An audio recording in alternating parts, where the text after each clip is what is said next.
Good morning, Roy. Good morning. We survived the storm last night, so ready to trade this morning. Got power and internet. Did not know if we were going to have power and internet this morning when I woke up, but we do. Hmm. And if you see, I've got some new levels drawn out on the chart this morning because whenever I have a bad day, I go and rechart. Of course, we did have rollovers, so I had to rechart on Top Step X anyway. But we were in a nice little downtrend overnight since yesterday afternoon. We had that drop around lunch yesterday when we started. And I told Roy we missed a great opportunity there for a short. We had a trend line drawn up on this straight up move here, and it broke, retested perfect, came down and broke it during the power hour. I think we both decided that we were emotionally spent by then anyway. So we almost played it.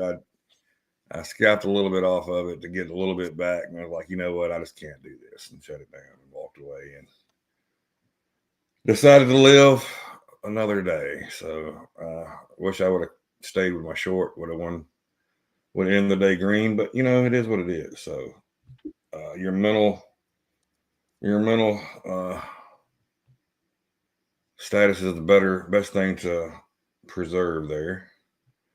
But we still got it. We've got these accounts. We got a couple grand to play with. Not that we want to do it, but we're going to change things up a little bit today. You're not going to see random plays off certain EMAs and stuff like that. I mean, you might see a couple here or there if it actually makes sense and we get a good rejection or support. But what I'm looking for is this trend. If it's a trend to break or to hold, I told Roy this morning a great thing would be to pops up this trend at open and rejects. That would be a good place to go short. And Roy, you made a good comment pre-stream about the 6100 level. If you want to tell everybody about that. Yeah, so I mean, with the ES contract rollover, you could get a 6100 retest, and everybody feel, okay, that's a great level to do a retest and bounce higher, right? So it's all kind of psychological games that happen with the contract rollovers. So be careful. Yep. You could see a drastic move down, and then everybody kind of say, "Oh, wow, all right, we'll try buy again," just because we're at that level. Whereas if you were on the old contract, you drop 30 points, you're dropping to about 60-20. So people are still a little bit worried. Oh, okay. Well, let's see how it handles 6,000. But you're not, hopefully, not going to have a 6,000 retest Right. That's this week, but you never know.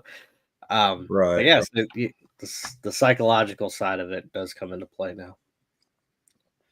We did have a little mixed data this morning. So you had U.S. retail sales month over month came in. It was actually 0.7. Forecast is 0.6. Previous is 0.4. But if you look at year over year, it's actually down a little bit, and it did not beat forecast. And then Roy had a good point here with the U.S. core retail sales. It was 0.2, forecast 0.4, previous is 0.1. So a little bit of mixed data this morning. You do have industrial production coming out at 8:15 with the Red Book. So Red Book should be out now. You got industrial production coming out pretty soon. You could see a little move with it this morning. Like I said, this is the last real data you get before tomorrow's FOMC announcement. So you got that. You got 20-year bond auction today. This is something to pay attention to. This should move the market a little bit. And like I said, you got tomorrow. You got some crude numbers. You got some U.S. housing starts and building permits in the morning at 7:30. Current housing starts number. You got all that coming out. That could affect everything a little bit. But then the big move is you got the interest rate decision coming out at 1:00, and then of course you got the press conference at 1:30. Probably will do exactly like I did last time, except I was playing golf last time. We'll not be playing golf tomorrow because obviously it's wet and I think it's supposed to turn back cold. But I'm not going to sit there and watch it and look. I'll get the Cliff Notes version from Roy later, Yep. I'm gonna avoid that tomorrow afternoon. And the Thursday, you got some GDP numbers, you got PCE prices final, you got continued jobless claims, you got a lot coming out Thursday morning, so that's something to keep an eye on. You got the 5-year tips bid to cover. This is going to be a big one Thursday afternoon. So that always moves the market. When you start getting out these longer terms on these bond rates and these tips and all this stuff, that's what really moves the market. Yeah, you'll see a little move on the 3 month and the 6 months. You got a 4 week, I think, today. That's shouldn't be a big mover, but. And then going into Friday, you got PCE numbers coming out. So you've actually got a lot going on the rest of this week. So pretty packed week. Stay vigilant. Stay aware of what's going on. There is no need to force trades. Wait for your setup. I think that's been one of mine and Roy's biggest problems here is we forced a few trades here or there we shouldn't have forced. Because we're just looking for something to trade when that's not the best way to trade. Best way to trade is to wait for your setup, let it set up. You might not get it in a day, but if you get it, be ready to trade it, move on, and that's the best way to go, in my opinion, about doing everything. They did actually add a couple enhancements on Top Step I want to talk about. Yeah. So you have a trade limit per day or per week you can set. I'm actually going to set a trade limit per day because if I go crazy and I trade over 20 trades in a day, I'm on tilt and I need to stop. Yeah. So I'm going to set my max trades at 20. 20 is a lot for me. So if I hit 20, it means I'm going to be really, really doing something I shouldn't be doing. So we're going to go and do that 20 per account. So I'm not going to worry about a trades per week because, that would be 100 per week. I shouldn't hit 100 per week, but this 20 is going to stop me from doing what I don't need to be doing. So, and also don't forget, you can set your daily loss limit, which let's go on and do. It's a $2,000 daily loss limit. That's a lot, but it is what it is. And then, of course, you can do your personal lockouts. You can do all kind of stuff with this. One thing about Top Step that I do love they're doing, a lot of people complain like, hey, these new stuff, new rules, all this stuff is crazy. Why are they doing what they're doing? Well, they're setting us up for next year. I don't know if all you know, but we should have, I think there's going to be more regulations coming for prop firms next year. And Top Step's already setting you up so you're not in shock when they come out next year. I think there's going to be a maximum you can take out of a sim account, which is why they've set their $5,000 per account per week. I think that's going to be one of the rules that comes out. And if I'm not mistaken, Michael Patak, who is the CEO of Top Step, I think he has actually worked with the regulators on some of these things. And these are meant to help traders out. So everything they're adding here, you can see they're trying to make it where you can be profitable. They want you to move to a live account. They want you to make as much money as you can make because the more money you make, the more money they make, right? So this is actually a really good thing, I think, for them and for us. So don't panic over the stuff. Trade what you got. Continue to trade the way you trade, but you're going to have some risk settings and some risk parameters out that are meant to help you in the long run. So that's my soapbox this morning. Now let's get back and look at some charts. Like I said, we'll go over to Roy here in just a second with the Mag 7 and all that good stuff. But we have this trend that's been down. It started pretty much power hour yesterday, right? We had this big, massive sell-off. Kind of tried to come back, retested this, came back down, retested again, came back down. So you've got 3 solid retests of this trend line so far. So that's why I'm looking. If it retests this trend line, if it breaks it, we'll look to go long and we'll play what we see. If it rejects it, we'll look to go short. And like Roy said, that 6,100 level could come into play. Still early. Just glancing at Bookmap, you don't really have anything sitting at 6,100 right now, and you don't really have much over 6,142 on the 6,140, 42.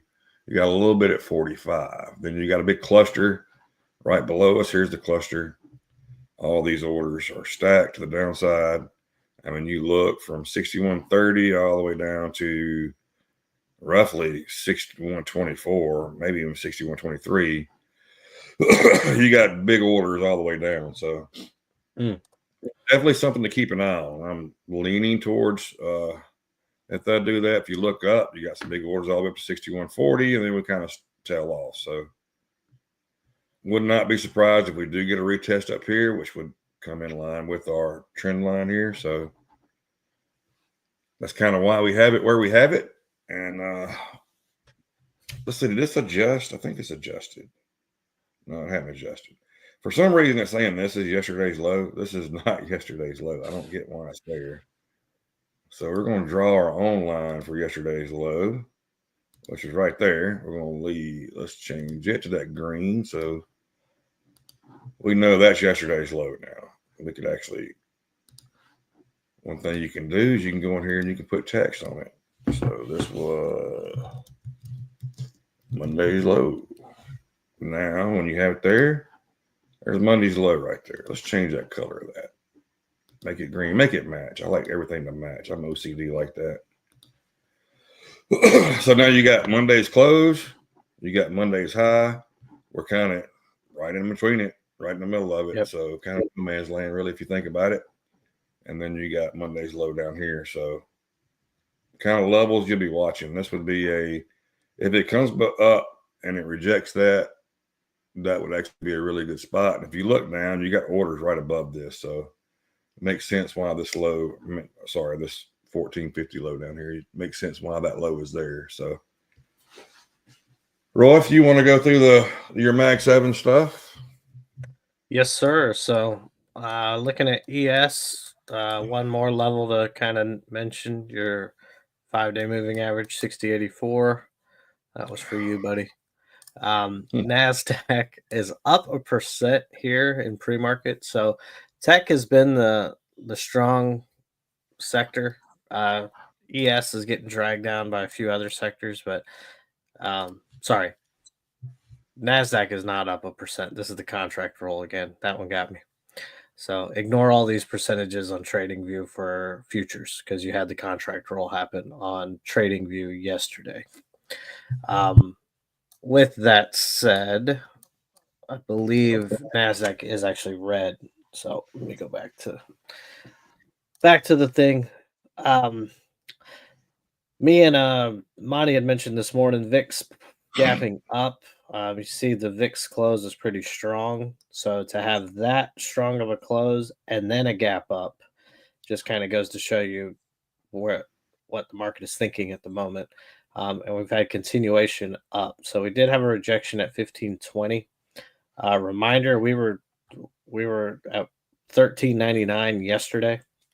So to be at 1508 today is a pretty strong move from the VIX. Looking across Mag 7, Apple had a big day yesterday. Broke 250, held 250. It's currently just kind of grinding sideways. NVIDIA dropped down, popped up, and is now gapping down. This morning, down 2%. Not good for me. I have some NVIDIA calls for February, but no worries. One thing that does make me excited is Jim Cramer tweeting, market getting very oversold, collapse of NVIDIA continues. Not yet. Don't buy yet. Wait until clear sign. We'll talk about it in his investing club meeting, basically telling you to sign up for his investing club. So NVIDIA down 2%. Jim Cramer says no buy signal yet. Microsoft down 0.3%. Google, this has been the winner here lately. You've got an open yesterday at 192, a push all the way up to 199, practically 198.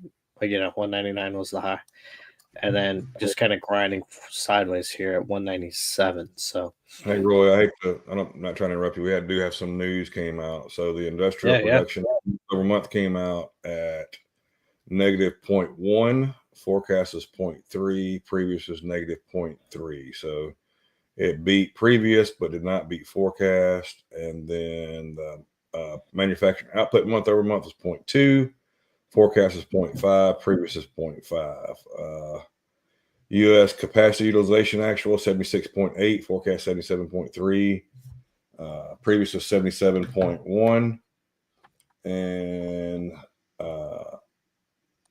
a big one we kind of missed a second ago. A Gaza ceasefire deal is expected to be signed in the coming days. Israel's Prime Minister Netanyahu is on his way to Cairo for talks on the Gaza ceasefire. So that could actually rally the market. So pay attention to the news. All right, back to you, Roy. Sorry. Yeah, no problem. Thank you. So you had Amazon yesterday at 228, rally all the way up to 233 practically, and it's grinding up near that high day that it was. So Amazon was a winner yesterday. Meta's opening up flat, had another good day, 0.63%. Tesla continues its march, 436, broke 450 yesterday, and is now opening around 472, up another 2%. So 500 today. It looks inevitable at this point. 500 this week. Micron, they report earnings tomorrow after hours. They are up 1.7% in pre-market. AMD, following its trend of just never going up, it's now down to more percent in pre-market at 124. It is rapidly approaching its low a day yesterday, which was at 123. If you guys know anything about AMD, at the open, it dumps. So expect more pain there. Crypto, Bitcoin set a new all-time high. It's at $107,000. Wow. So had a dip, and just all dips getting bought in Bitcoin. Solana has recovered. It was at 211. It hit all the way up to 227. It's kind of trending down now, but Solana looks strong. Ripple had a nice move up. For those of you that didn't know the news, Ripple is now available to be bought by all investors. So Ripple's availability is now way more accessible. So you will see more buying of Ripple from general investors. That's IO, USD, just one fun one I'm watching. Coin is up 1% pre-market. I kind of put this new list together of fun stocks. Palantir down another 3%. So getting close to my spot. Palantir, yeah, it's getting there. 73.33. These quantum stocks have been very interesting. This is Rigetti Computing. It's up 8% in pre-market. It was up 17% yesterday. BBAI, which is more of a value AI play, but the miners, this is all just kind of a mix of miners, nuclear, quantum, all sorts of fun stuff. Won't dive too much into that. TNX 4.4. So it gapped up again this morning to 4.42. That's a steady climb. Pretty interesting given that a rate cut is expected tomorrow. You're seeing rates climbing heading into that decision. The Dixie is a rate cut imminent? Are we sure? I think it's sure we get a rate cut tomorrow. Well, I think with weaker retail sales, you got to expect it. Dixie dropping just a hair. It's basically flat on the day, but you can see it's a ride it's been on, but it can't quite hold 107. So that for now seems to be a little bit of resistance for Dixie. The Qs are down 0.25% in pre-market. SPY's down 0.37% in pre-market. Gold is down 0.75%. It's now down almost, what is that? Yeah. Yeah. 27.61. So over 100 points from its high. I think if you go back and you look at gold, you see what J Powell said about gold, right? And you see gold going down, you see Bitcoin going up. Yeah. I think now if you're going to trade gold, you're waiting for Bitcoin to pull back before you get a pop back up on gold. So That's Yeah, what a here's lot your of people hourly are doing. here's your hourly chart on Bitcoin, and you can see, just as Monty mentioned, the trend. We broke that 100,000 here, and then it trend down to 94,000, and then is now ripped higher by $13,000.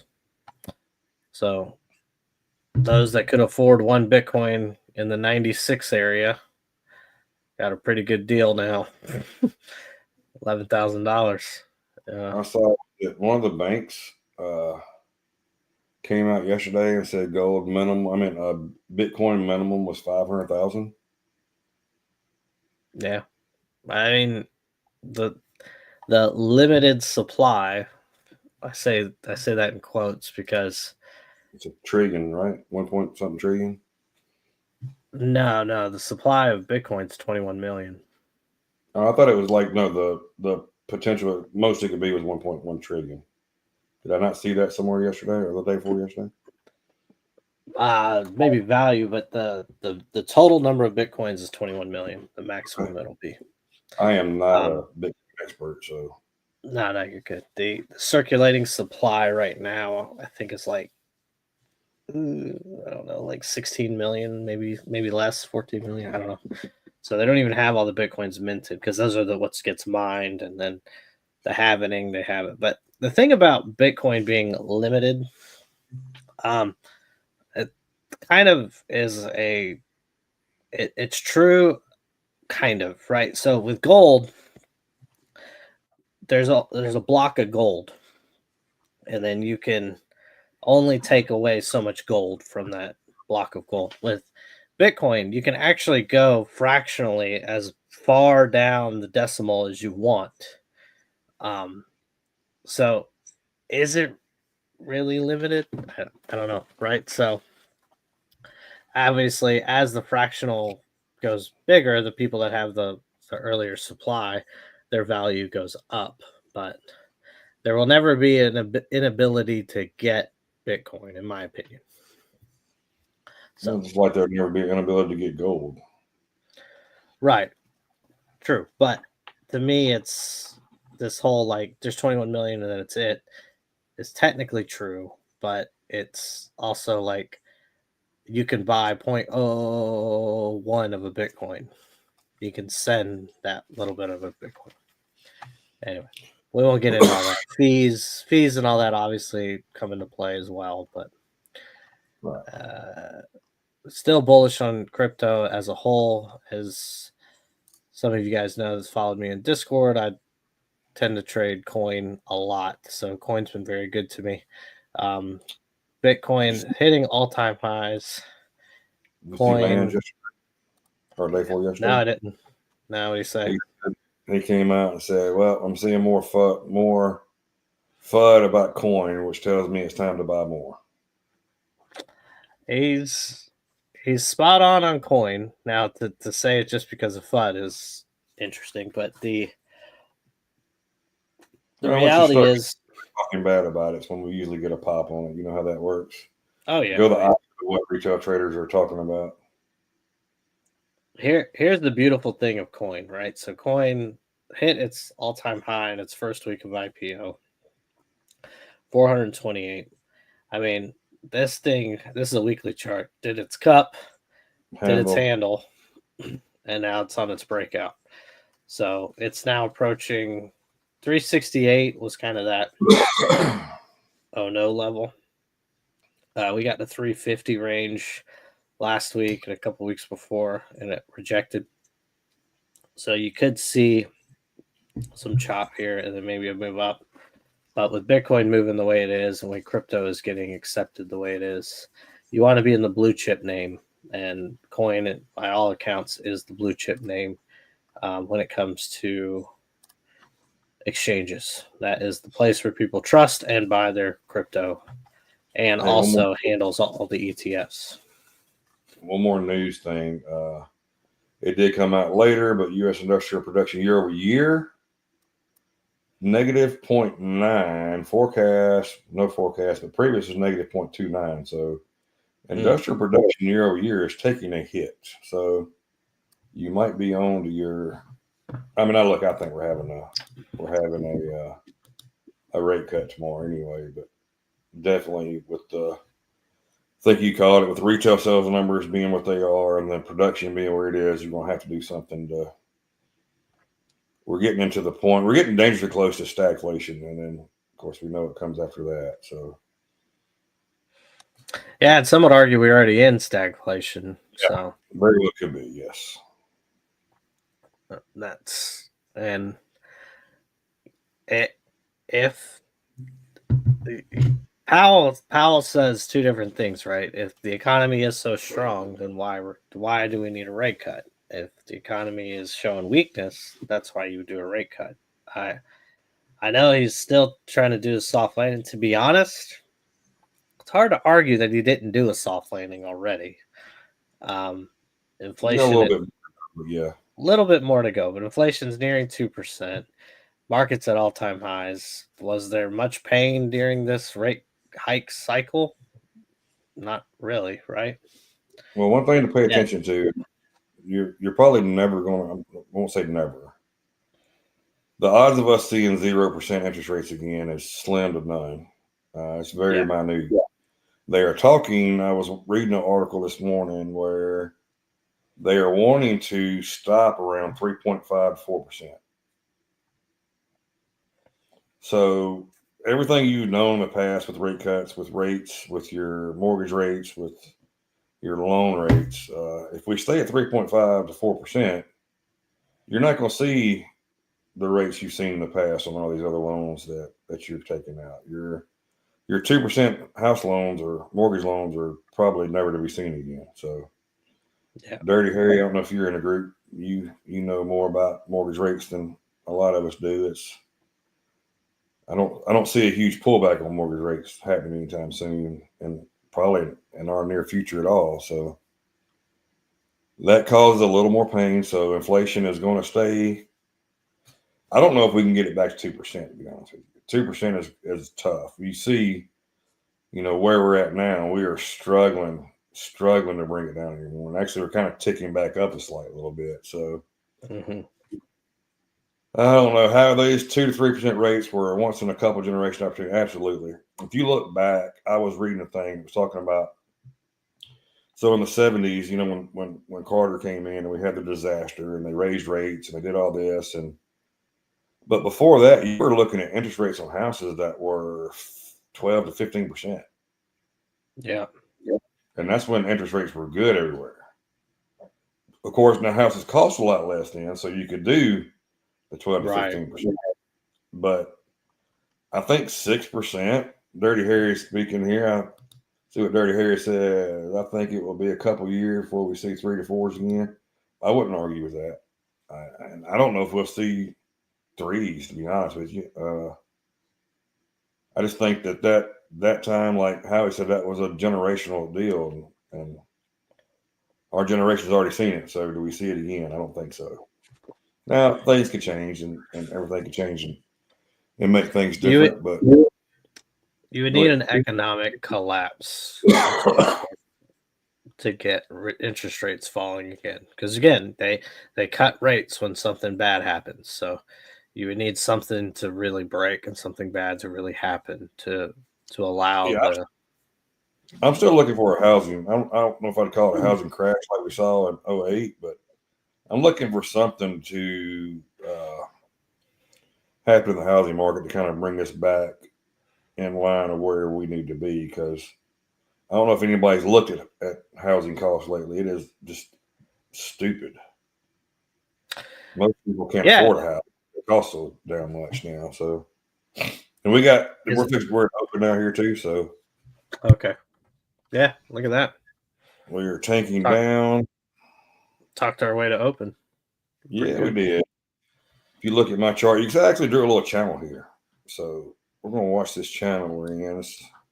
This channel pretty much we've been in since, like I said, since Power Hour yesterday. So we're going to watch this and see what we can do here. You had MO come out. Wow. S&P 500 was negative 475 million. NASDAQ negative 35 million, Dow negative 60 million, Mag 7 negative 20 million. That is pretty big. And something else to talk about, if y'all want anything else. The Pfizer CEO came out and said he's expecting a new wave of COVID to hit in 2024 and enter 2025. And they had developed a good relationship with nominee Kennedy during dinner with Trump. And they look forward to working with Kennedy going forward. So do we have another? Oh, we're going to break this channel already. We're at this. This is not, remember, folks, this is not yesterday's low. We still got 1475, and they are moving orders down fast. Orders are dropping all the way down to 6110. Now you're seeing 6100s. Looking at Tide, first minute, you've got pretty hard to read any data from it, but it's as you would expect. General Market Tide is not loading. Sorry, SPY Holdings are not loading for me. General Market Tide's loading for me. Let me see if I can get, mine is not doing anything right now. I've got a blank screen. Yeah, same with me. So I think Unusual Whales is getting a little peppered here. It just loaded for me. So we've got just General Market Tide loading. You got put premium high, put volume in control, and call premium dropping.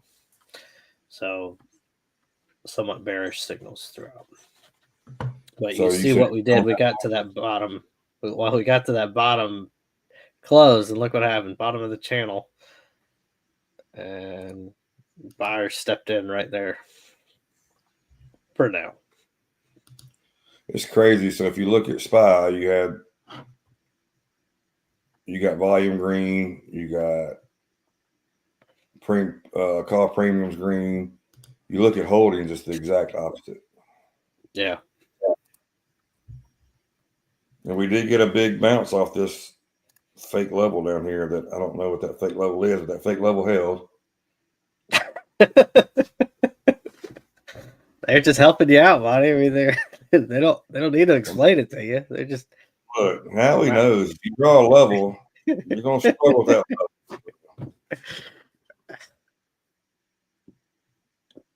Well, it'll be interesting to see.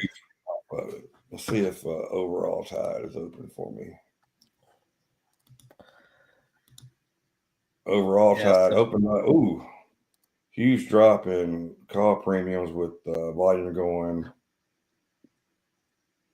red. Interesting. Yep. Your open up sector flow is open up horrible. You got healthcare, communications, and consumer staples, and that's the only thing green. Everything else is taking a hit.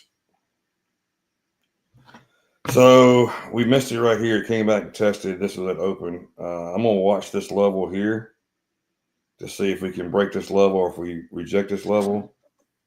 And that will be where we look to take a trade. Actually, we're going to wait. We're in no rush.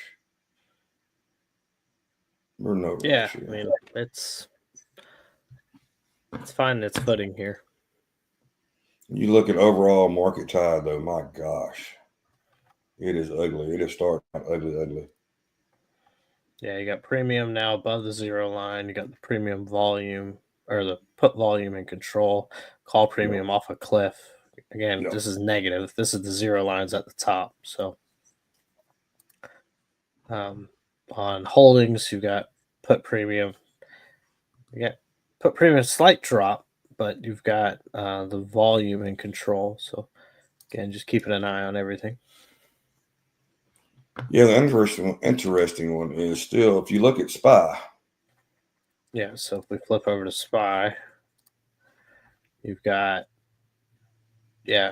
call volume in control. So people are buying the dip on SPY, but the individual names underneath it does not appear to be buying. So you would think that is not sustainable, right? If it continues in this trend, I mean, it just can't keep going up with everything taking a minute, can it? Correct. Yeah. I mean,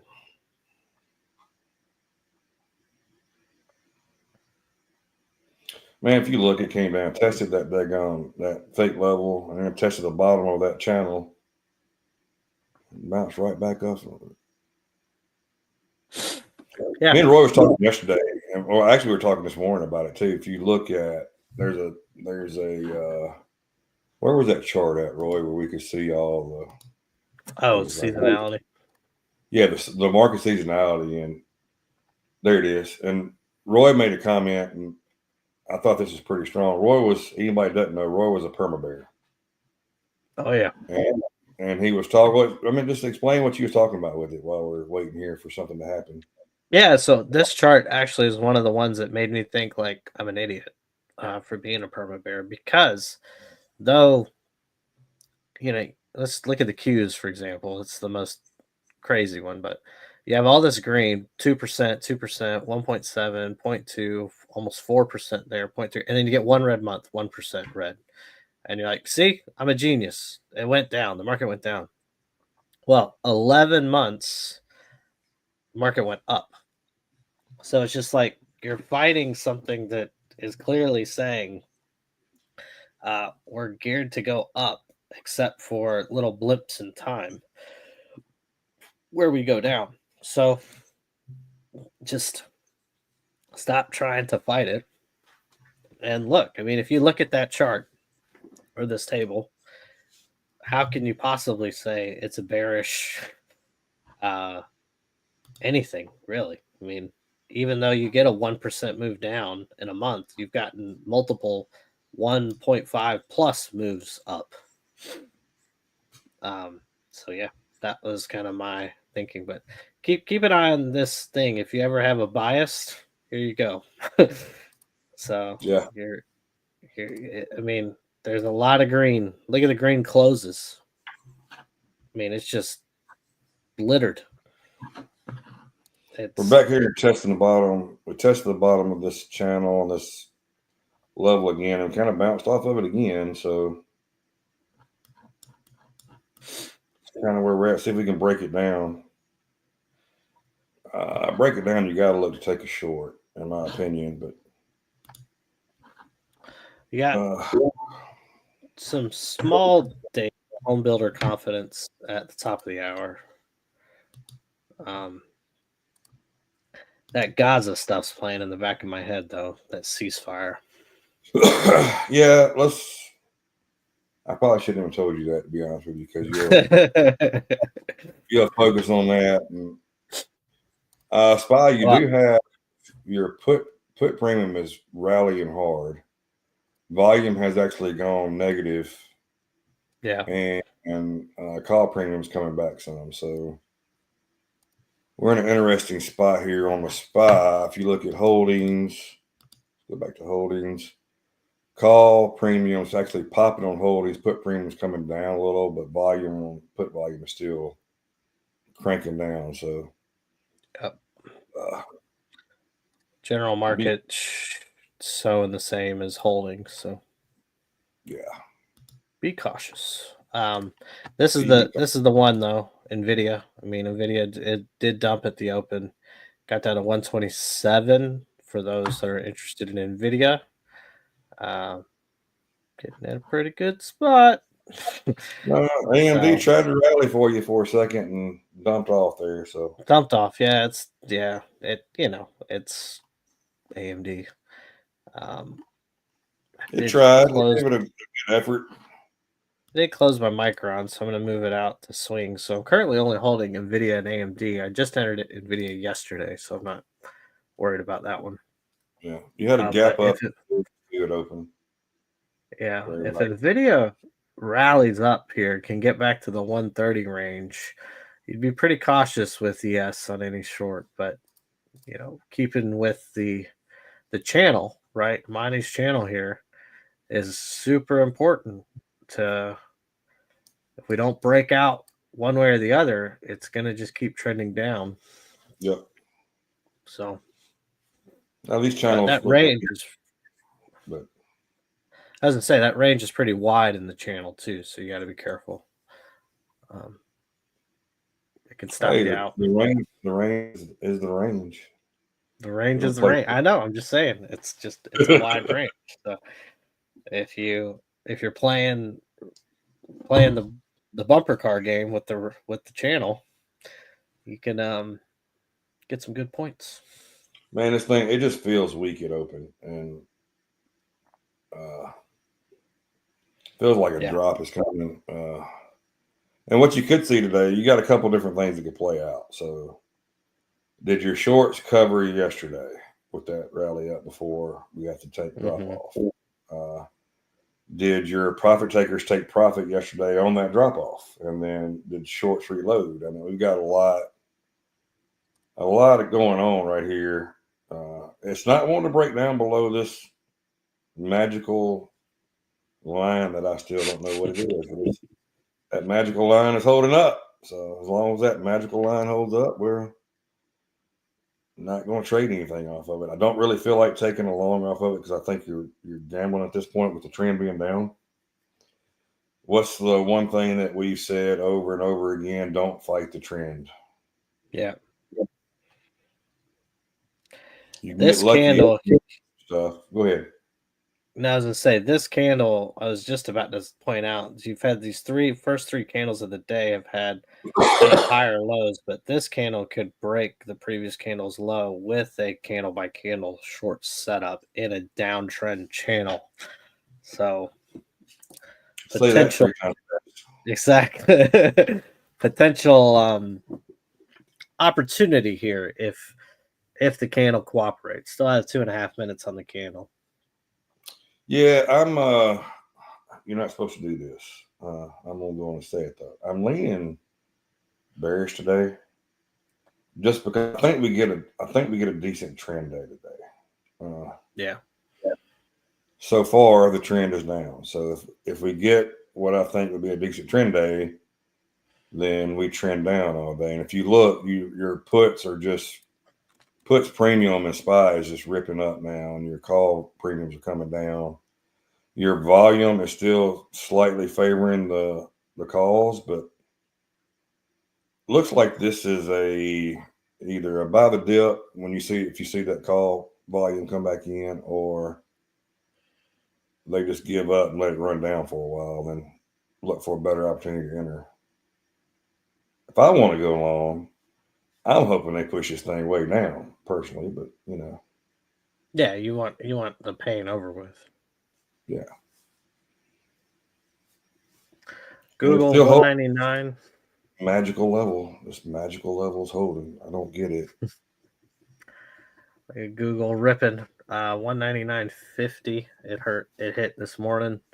Looks like it's approaching that again. Getting a little pop here on ES.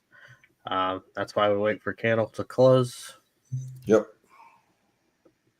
Because you could see it now trend all the way up to that level. I see if this level holds, so if you look at this level too, let's look and see what this level was. This was a low on the 12th. So that's what we're looking at. See if this level holds or if it rejects this level. Then you got the 8 right there. You got the 21. So it's breaking through that level. No, it's a strong candle. Here's the thing that gets me. We see a fake out every day. Every day. So was our fake out at open, or is this our fake out here? If you look at the premium on Tide, it's definitely come up quite a bit, and the volume has spiked in the calls favored. So this looks like a buy the dip that is. Ooh, look at holding. My gosh.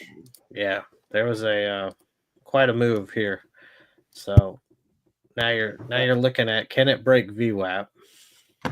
So does it come back down, retest your level, and then bounce off of that?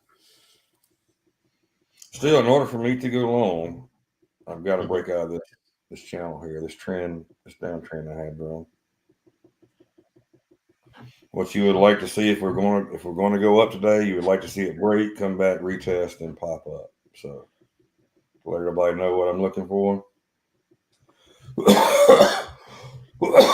Excuse me. And we're going to trade patient and smart today. So Yep. It's been a interesting start to this morning. So, like you said, watch the EMA's break here. If it breaks back down or these hold, it got close to VWAP, didn't quite test it. Rejected down from it. Had a decent move, but now it's battling back up. So CVD's gone from negative 2,300 to negative 400. wow.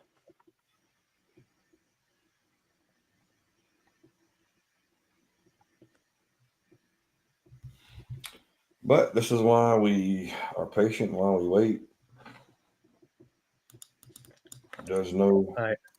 You're seeing Google new high a day. It's now looks like it wants to test 200, 199.75.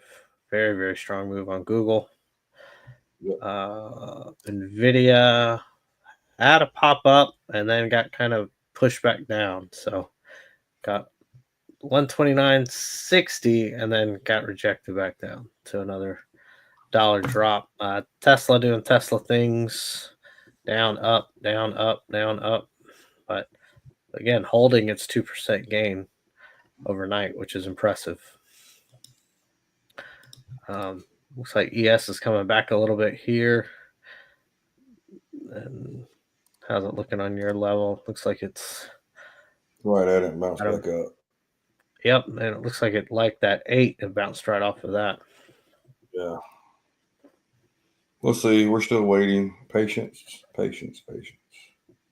We, I don't know if any of you watched us over a period of time. You know, I've said I've rushed trades before. We're not rushing a trade today. If we catch the trend, here's the deal. If you catch the trend, if there is going to be a trend day, which I tend to believe we still could have a trend day. If we have a trend day and you catch the trend, you don't have to catch the early beginning of the trend. You just have to catch the trend at a good spot. Mm-hmm. And you ride the trend. Well, guess what? You've made a couple $1,000s in a day. And that's our goal. Yep. That is our goal. I'm tired of making $200 and losing $800. So we're going to see if we can turn that around where we're making $800,000, $2,000. And look, it can be done. I've made $10,000 in funded accounts before. It's not like it's impossible. It's just you got to catch your trend. And trend looks like, in all honesty, this bottom down here, wherever my mouse is. I don't know where my mouse is. My mouse is not on the screen. Is my mouse dead? That sucks. If my mouse is dead, let's plug my mouse up, give it a little juice before we. I don't like that. But if you look at that mythical green line down there, that was your long. And yeah. Took it. I mean, heck, you got 10 points out of it if you took it at there and got the high of this. So.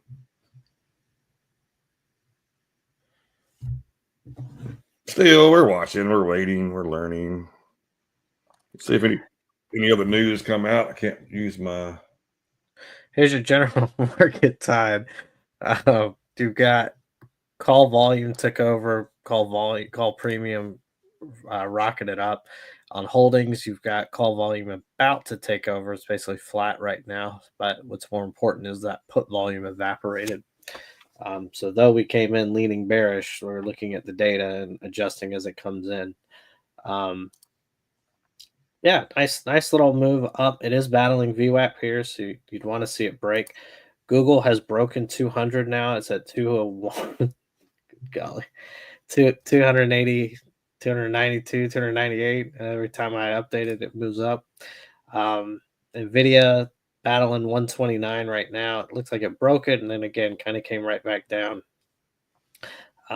So the winner of the day looks like it's Google.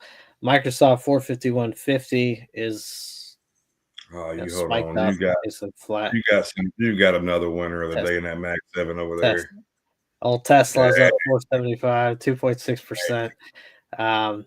Tesla continues to outperform the rest of Mag 7 percentage wise. Here comes Meta at up 0.5% at 3.28. So yeah, all eyes really on Amazon kind of came back here. So if Amazon and Nvidia, most importantly Nvidia, can get some momentum to the upside, you could see us break that channel that Monty has drawn on his chart. Funniest thing about Tesla, and this will be slightly political, so if you are offended easily, close your ears. But the funniest thing about Tesla is how the left were all about Teslas. They all drive Teslas. And I saw a sticker yesterday that sums up every political thought you ever had in your life. It was, of course, somebody that was a liberal, and their sticker on their Tesla said, "I bought this before I knew he was an asshole."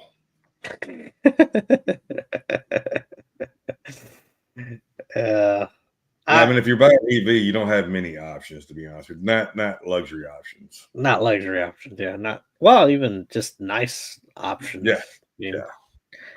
There's kind of like Teslas are nice looking cars. The other EVs just have not been able to produce that level of sleekness, I guess you'd say.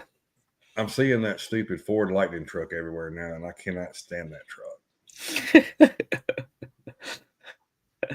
I mean, you just look at it, you look like you've got a bed and a trunk in a car. Like, you know, your hood on the Lightning is actually a trunk. So, like it's an oxymoron.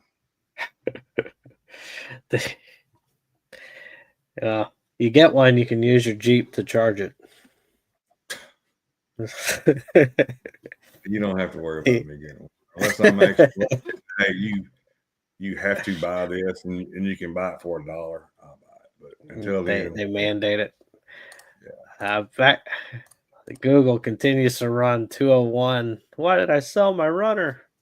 Why not? Moving up. Moving up. Right? Didn't you get 100% out of it? Yes, 100% out of it. Right, hush your mouth. Hush your mouth. 100% out of a pretty pricey contract. So I'm not. 100% is hard not to take. I mean, let's think about it. If you want to do Howie's comment there, since I obviously can't because my mouse is dead right now. Gotcha. So I think as far as EV companies that have never built combustion, Rivian makes a nice looking EV.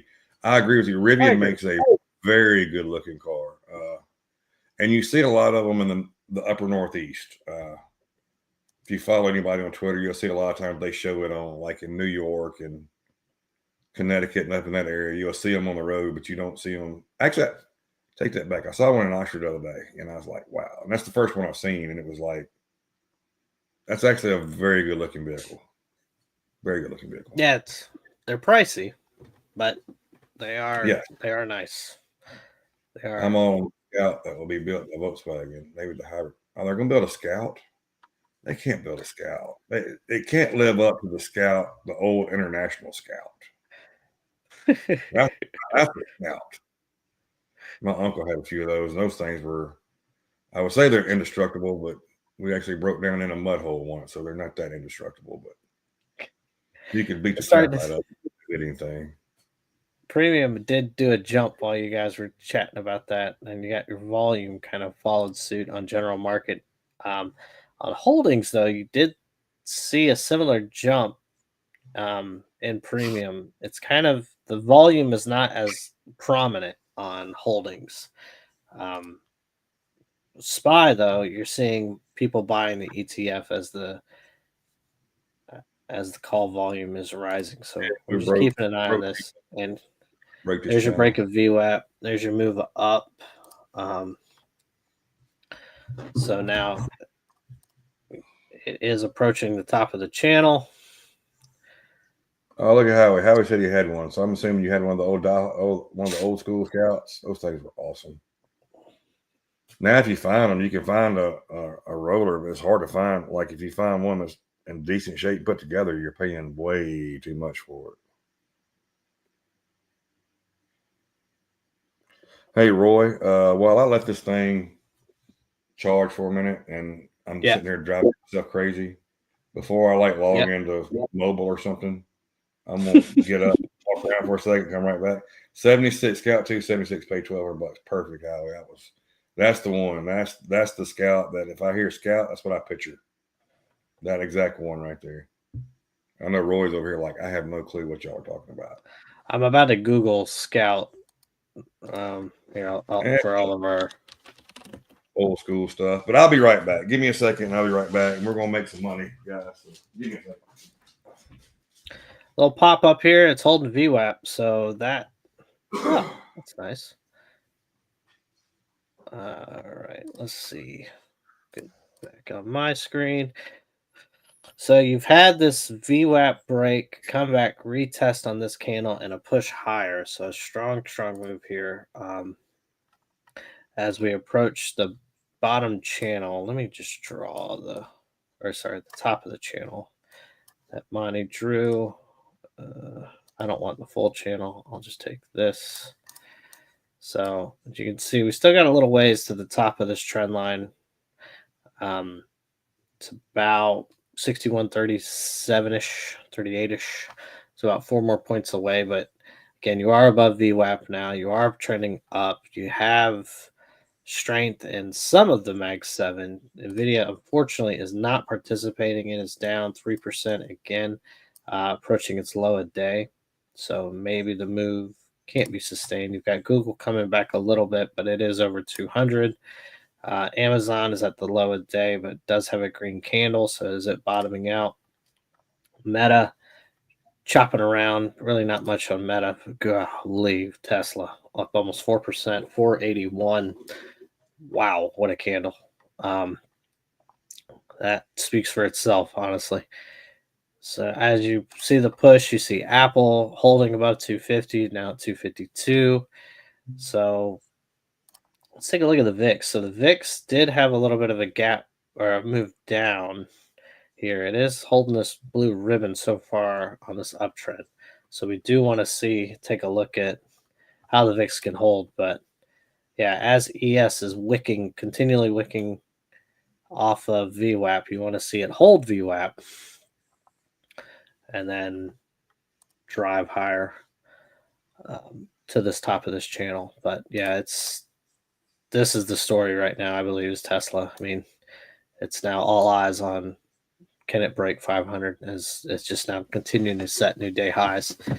It's not often you see what is that? A 8-point candle on a Mag 7. But there you have it with Tesla. So ES, a little bit of a red pullback here as the candle is closing in 1 minute. We're right on top of VWAP. We are above the EMAs. And yeah, pretty nice setup here. Hey, man. All right, let's see if we're working now. Hey, look what's back. My mouse is back. One of the greatest. Walk out and you talking about. So I made sure to comment. Oh, wow, yeah. Wow. That was like that. Well, now you're getting a bearish engulfing candle as we've broken down from VWAP. Yep. So. And guys, this is why we were waiting for this trend break before we went long. Because if we would have went long on the VWAP break, we would have got stopped out. Yep. And now you're retesting kind of that lower wick from 2 candles ago. Yeah, it's retesting this low from back on the 12th we were looking at. So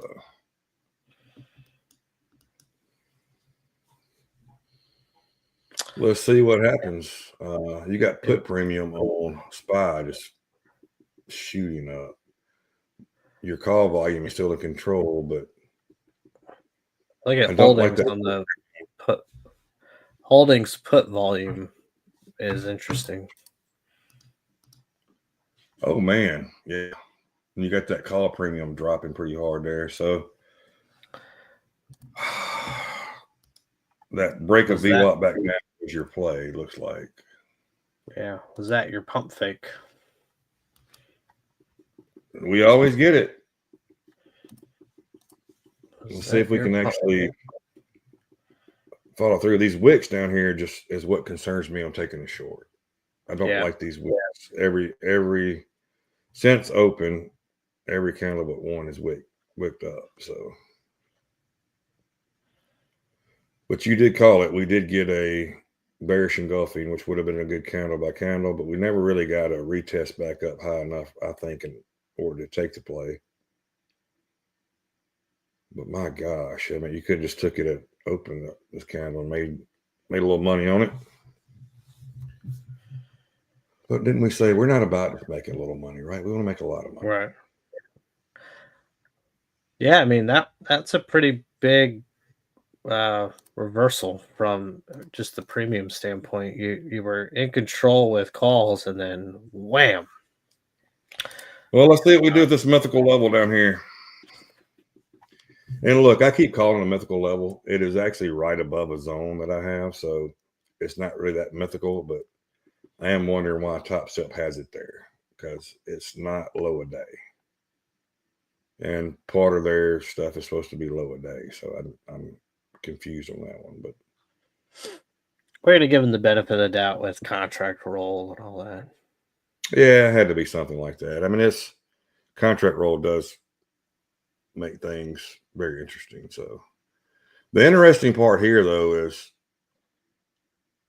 looking at Bookmap. Mm-hmm. So it's about got that trend down there is where orders are stopped at pretty much. But you got 235 orders sitting around 6146. Mm. Yeah. And we know those don't always play out, but when they do. But right now we still are in a trend. Go ahead. Sorry. Yeah, so you had a little pop on this candle, but you're not really seeing that translate into much on the premium side, and it looks like it just got faded back down. So yeah, I think there are buyers at that mythical level, but they may have just gotten exhausted.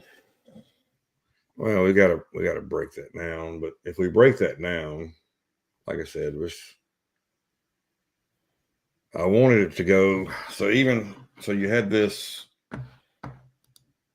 candle here, and it came up, but it didn't get high enough really to test that trend. And I wanted to test that before we went short. Perfect scenario would have been it came up, tested that, and then broke down. That would have been a place to take a short, but and you could have waited. You got VWAP pointing down now. Let's see. You got your EMA clusters pointing down. They're all on top of each other. That is one thing when you get this choppy action. All your EMAs converge, so it makes that level a lot harder to get through.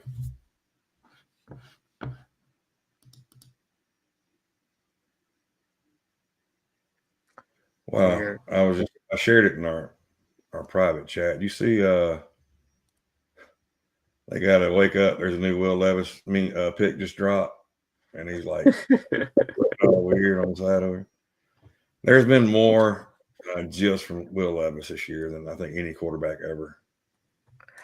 Oh, Will Levis has all the tools except the brain, I think. Well, I told you they were good decisions. Every level he's been at, from high school to the pros, like, hey, the talent's there, but he's never been able just to do it with it. So, we got a little green channel here. I mean, it just pushed you right back down. CBD is negative 2100 now. It's not really crazy, but it is enough saying, hey, we might get this push to, I can see 6110. Wow. Roy, I don't. Oh, I want to take a short there. I'm not gonna lie. Volume on the But last we're- candle. It's good for a short side. Yeah, volume on the last candle tells you that the Bears are in charge right now. But we saw yesterday they can swap pretty daggone quick. Yeah, it is just flirting with this level. Yeah, you can't get the breakdown, and here it comes back popping back up. That's why we don't just go for it automatically. If we get up and test this, these EMAs, which is right at this level, if we show any signs of weakness here, I probably will take a short and try to get 4 or 5 points off of it.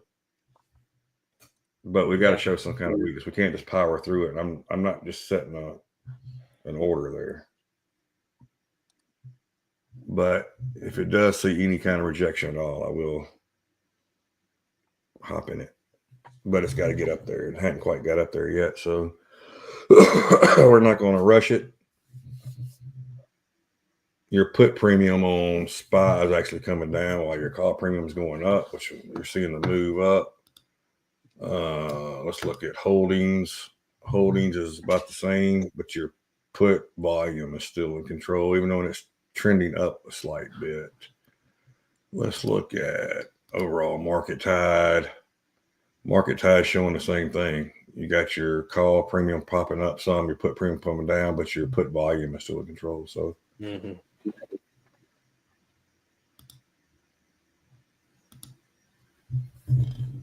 didn't quite get there, and it's going to reject off of it, which is annoying. Why can't you touch my level? Just touch my level.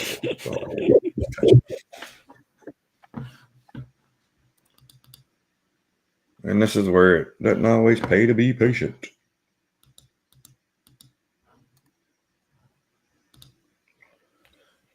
Well, how's everybody else doing? Anybody else making money today? Besides us making zero money? Zero. Have you traded anything yet, Roy? No. Look at you. Just look I know. At you. Where's that meme at? Look at us. Just look at us. Look at us Beautiful. Just watching the market. Nah, that was the play there. Oh, look now. So yeah. the 8's actually touching that now. So it looks like a rejection. Yeah. It really was. Son of a gun. That was the play. Now you're looking at this break of this level. Yeah, your candle by candle actually played out a candle later. Yeah. So if it can break that 22.75, which looks like it's trying. You got a lot at 20, so be careful if you do that. What you are seeing now that we did not see a minute ago, you got 100 orders sitting at 6102.50 now.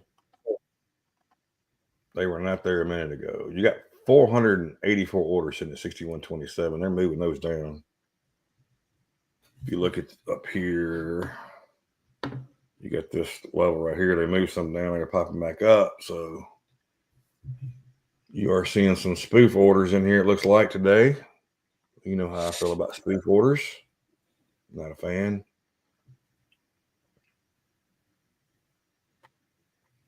Howie shorted NQ a few hours ago. They're just holding. Wow.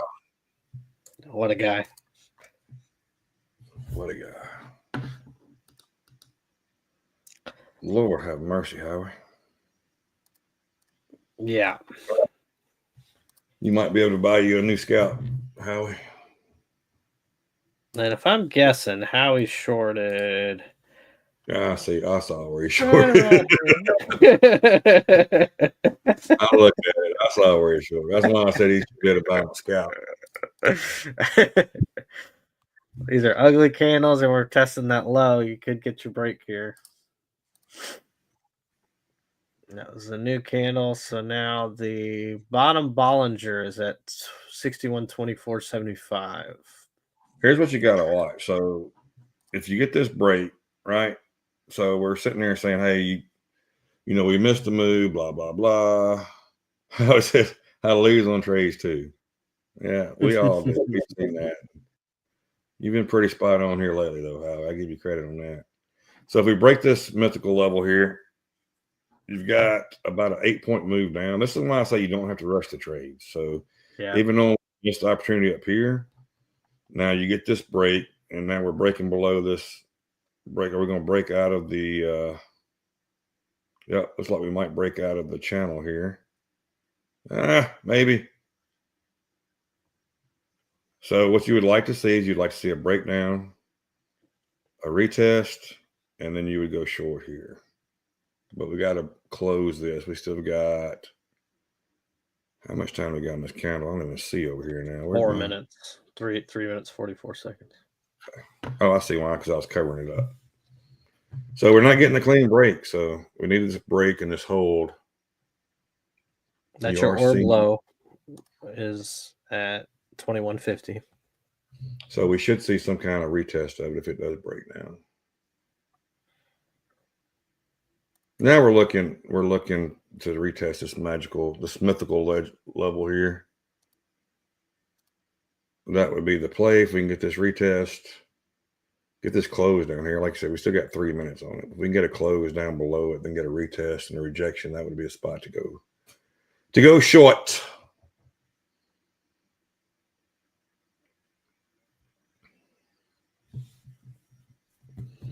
Yeah, Howie, I had the same feeling you had this morning. I just couldn't. The way I've been trading here lately, I just couldn't trust my judgment on that. Which I should have trusted my judgment on it, but Well, you say that you would have gotten stopped on that move up. Yeah. Or, you would have taken some heat, right? We would have. Yeah, but You're I mean, above VWAP. Let's say we got heat at 39. Well, okay. We still would have made 5 points off of it. True. 5 points on 2, that's $500. Put premium is just straight down. Put volume of holdings is straight down. You got your put premium going up. Let's look at the SPY. I'm saying you're going to see something similar. Yes. The SPY and holdings. SPY and holdings look a little different, but you're still sitting there. You get your put premium. I mean, your put volume is gone red. So. Yeah, and this is your fake out right here. Your fake breakout retest. This candle was a wick and a push higher, and then it reversed on the last half of the candle. Crazy thing about this is when we started, I think I said that I was looking for a trend day. Yeah. And I said, hey, I'm leaning bearish, and I still didn't take the trades. But in all honesty, if I had to do over again and I did not know what I know now and I just did it all the same, I would do it exactly the same probably. I would probably still not be in it. But it's frustrating. Technically, you're still in the you haven't gotten a close outside of the channel. Correct. So you got 1 minute left on this candle. And we said we were going to trade. We're going to trade a little more conservative today just because of what we've had. But if you get this close here, I want to see it pop back up a little. You got, 30 seconds left in this candle. So unless something drastic happens in the last 30 seconds, we should get this closed below the channel finally. And did they move those orders down?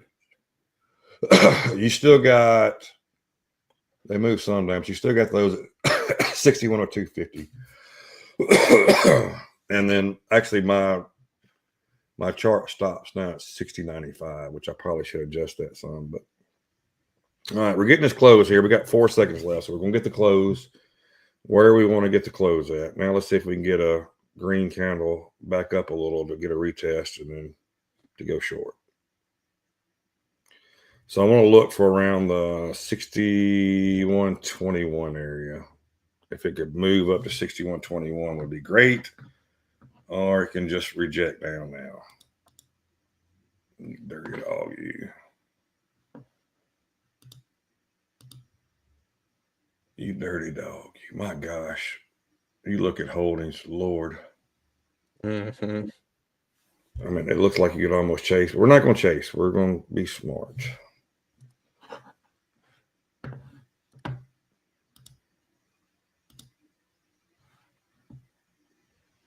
There's your holdings. You got put volume in control, put premium rising, call premium falling.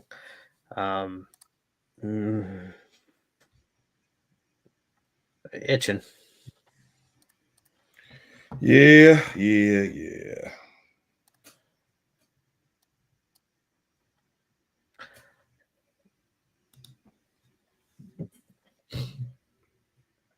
You are seeing. All right, here we go. This might be the move now.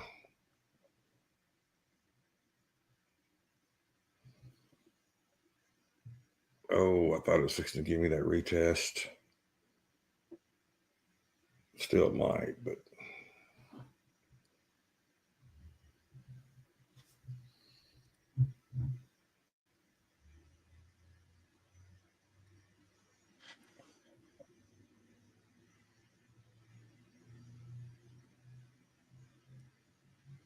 Well, here we go with the retest. Let's see if we can. That's the top of that channel. Top of the channel here. I wanted 61. There we go. We're in it.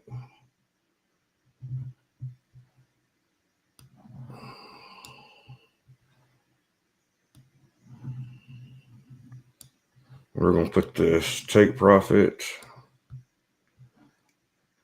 down here right above the 61. We're going to put it 61.03. We're going to give this a little room to play.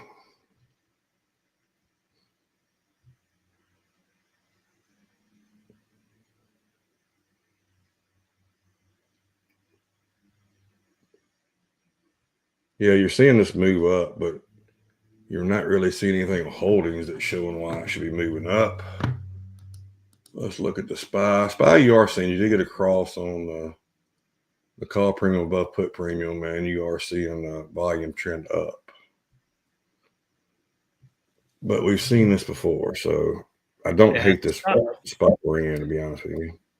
No, I jumped in a short with you. I like the setup. No, obviously anything can happen, but I like the setup.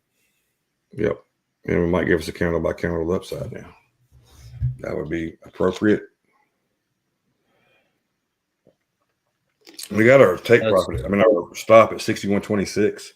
You got orders sitting at 61.25. So if they do move those orders up, that would be the reason why.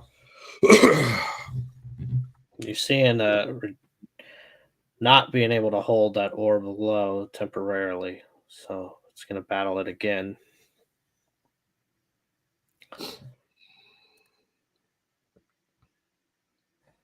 We go flip on over to Tide, and you've got put volume continuing to rise, put premium continuing to kind of flatten out, call premium dropping. That's on holdings. On SPY, you have a spike in call premium, a dip in put premium. Look at your volume starting to turn back. Your volume starting to turn back. Turn back down. Yeah, I look for that call premium to turn back down here. Here's your general market. So you're starting to get separation between the premiums. I mean, what a reversal here, right? So you had calls way in control premium wise, and then you're getting this breakaway. Ooh. And so now you're at a nice candle here. If it can hold it for 14 seconds. Yeah, this is why you're patient. So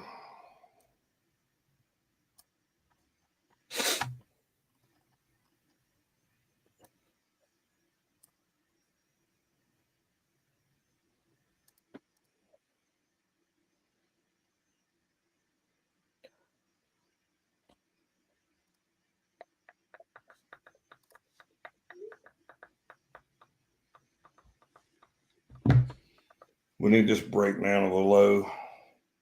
And if you look at SPY now, you see exactly what I just said, what I thought would happen. You see your Your call premiums have turned down. Harris is 100%. Let's see what he says here.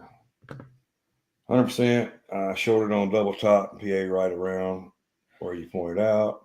I'm on the 15-minute chart now. I'm at a customer site today in Arizona. I have to set stops and get going. All right, Hal, we'll see you tomorrow, sir. Good luck. Hope your trade continues to play out for you. Let's see if we can get this breakdown. We're going to actually move our stop down some here. Move it right there. Don't want to be too aggressive with the stop, but also don't want to. Weird, you're seeing the call premium on the SPY, call premium and put premium drop. Volume kind of chill out here.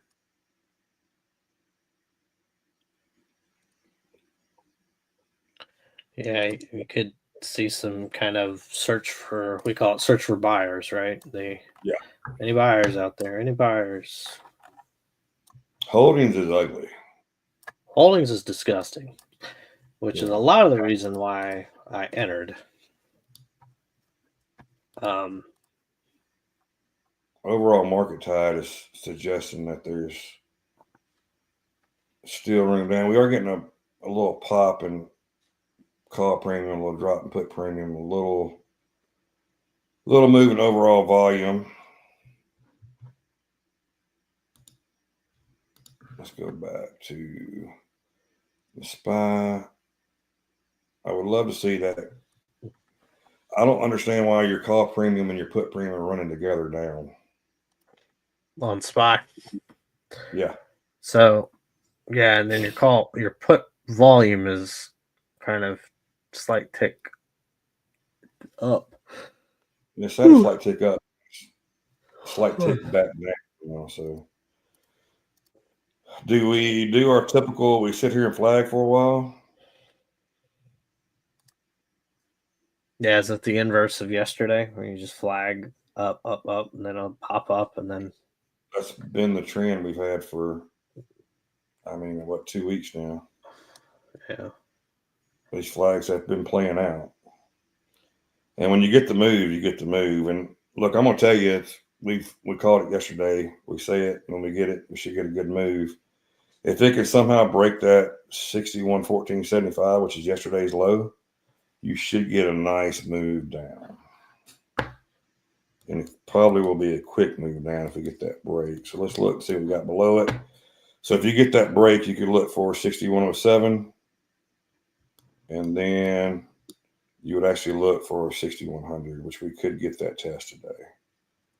So I'm trying to give myself enough room where if we do get that test and that breakdown, you're looking, we're in at 6121. If we can get an 18-point move, $1,800, that would be fantastic. That's what I'm saying. We're trying to get bigger moves. We could have took $200 already and called it a day, but I'm trying to break that habit of just trying to get $200. It's great. Yeah. Yes. It can pay you over time. And if you're trying to build accounts, yes, it makes sense. But we missed out on a lot of bigger moves by doing that. And look, this thing it could turn on a dime with us. Ooh, you had a big pop. I didn't just now saw this on SPY. Had a big pop on put premium. Yeah. Put volumes back in control. You got call premium. Wanted to move up with it. Now it's going back down. So let's see if we get a breakdown here. Let's look at holdings. Holdings are getting a slight dip and put premium, a slight pop in call premium.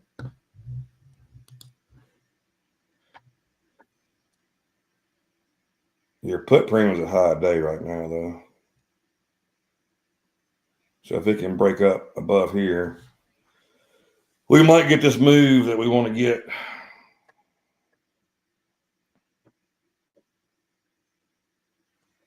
So a few more wicks down here. Not very big though, but you're getting some indecision candles with wicks. So right.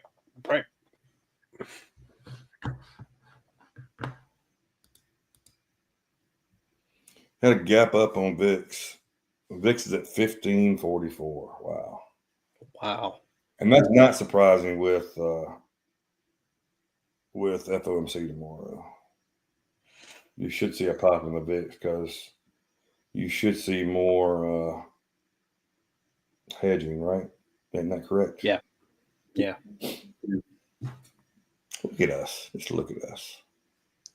I think the fear tomorrow is you're going to see when they're going to look to pause in those SEPs. So they do it. They do the projection report at the same time they drop the FOMC statement. So it'll be at the top of the hour. And so people are a little, not going into this meeting as super bullish because is Powell going to mention when they're going to look to pause? Probably not, but that projection report will at least show you what the Fed's thinking for next year. Well, he's going to get asked. So. Oh yeah. And he's going to go. We take it one meeting at a time. The data comes in. We'll determine that. I mean, that's always his MO. But he does tend, if he wants to, he'll drop a little nugget or two in there. Yep. He tends to drop a little, and watch for what's dude's name? What's his name? The Wall Street Journal guy. Nikki Timrose. Yeah. Watch for Nikki T to ask the question. That allows him to drop the nugget. Yep, because Nikki T is in the know-how. Yeah. That's where his questions go. If he wants a question asked, we know that's one of them for sure. I'm sure there's a couple. I think that there's a woman there that asks really good questions. I think she gets some, hey, you might want to look at asking these questions. Inside scoop. Who doesn't is Leisman from CNBC. Yeah. Let's hope we have some protesters tomorrow so you can say the F word on the conference. That was wild. I will never forget that. Hot mic. Wild. Get the stuff out of here. Yeah, you talking about. Here we are. We're getting tested this low again. Let's see if we can break it up. There's the breakdown. We got to break this 1475 is the level. I'm watching the break. Let's get this break. Get this break. We get this move. CBD is negative 3,000 now, so it is going in our favor.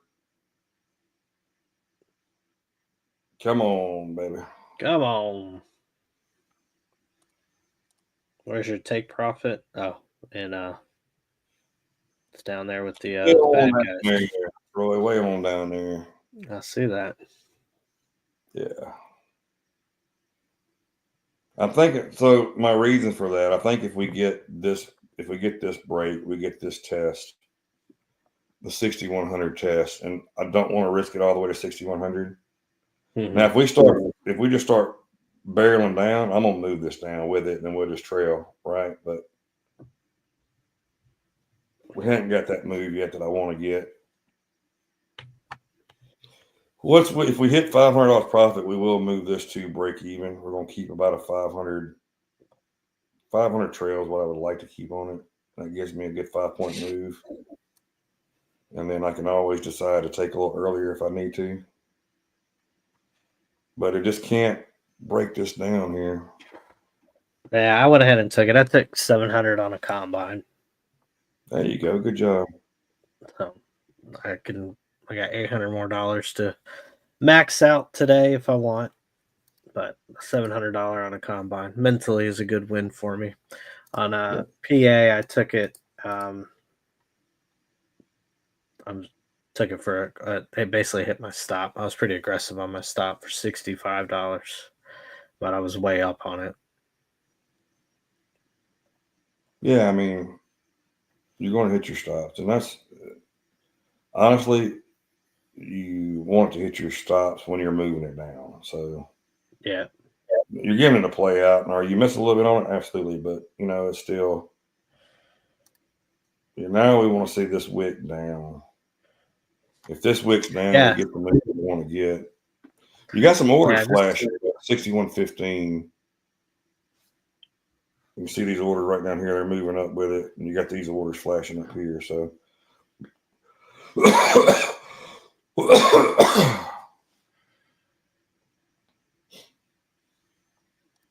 seeing a slight dip in put premium. Call premium is dipping too on the SPY, but then you're also seeing your volume kind of tick up a little bit. So this is not unexpected. Now, if it can just what it can do, let's look at holdings. Holdings, you're seeing the same. Your volume though is just crazy. Yeah. And then let's look at overall market. You're seeing the same thing. You're seeing a dip in puts, a little spike in calls, but you're seeing your volume still way in control overall market. So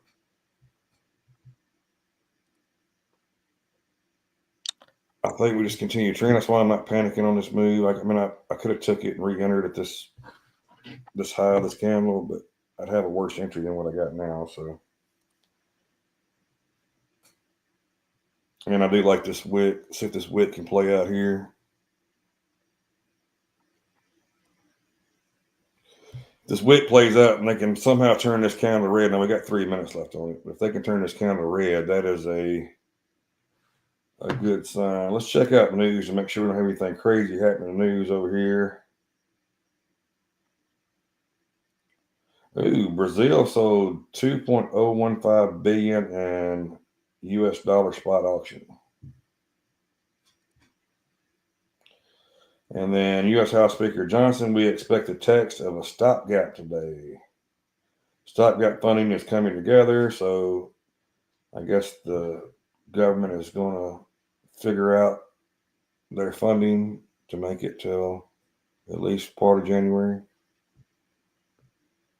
I think this funding takes them well into 2025, correct? If they do get this passed, I'm not sure. I would have to look. I probably should look at that. We did have 9 o'clock. We did have I didn't even notice this. The housing market index came out. It was at 46. Forecast is 47. Previous is 46. So it came in right at previous, but did not beat expectations. U.S. business inventories month over month was 0.1. Forecast 0.1. Previous is 0.1. And then, of course, we're looking at this 20-year bond. They're looking at previous is a 4.68. So what you're looking for on the bonds when you're watching the bonds, you're seeing you want to see the forecast or previous. You want to see it compared to what forecast, what the actual compared to the previous. You won't really get a forecast. So All right. if there's a big difference between the two, that's where you see either a gap up or gap down. You see the moves off that. So 20-year bond, the high yield is 4.68%. The bid to cover is 2.340. So those numbers are a few you want to keep in. Overall, market tide is showing that puts are taking back over, calls are coming down, volume is good.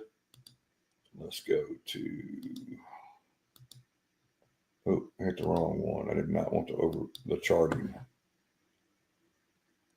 You're seeing your volume on holdings come back to the spot, to the negative side.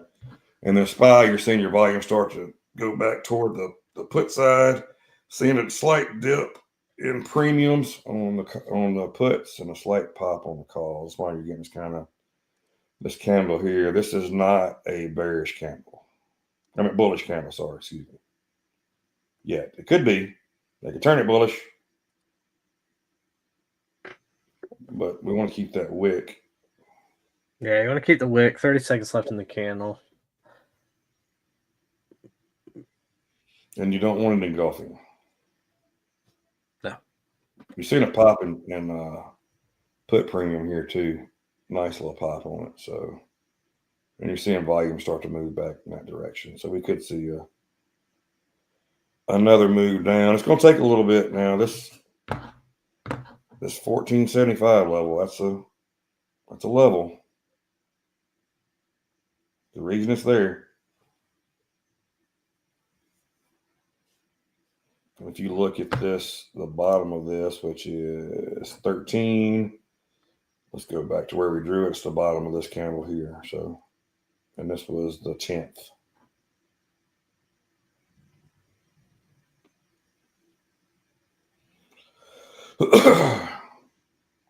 Now you want to see a red candle with this little upper wick on it. This would be a very bearish candle if it can engulf this. And Roy, we're 4 minutes in, but if we get the moves that I hope we go, put premium just dropped out of the on spot out of the off the floor. What just happened? Whoa. Yeah.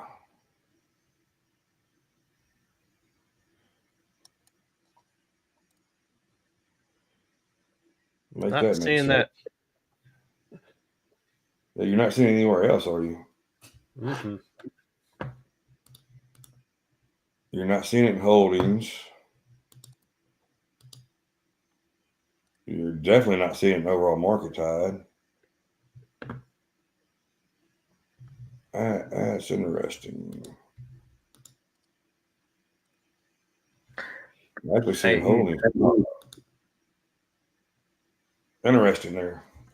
Yeah, you want to keep an eye here. If you may get some short covering. Yeah, you could.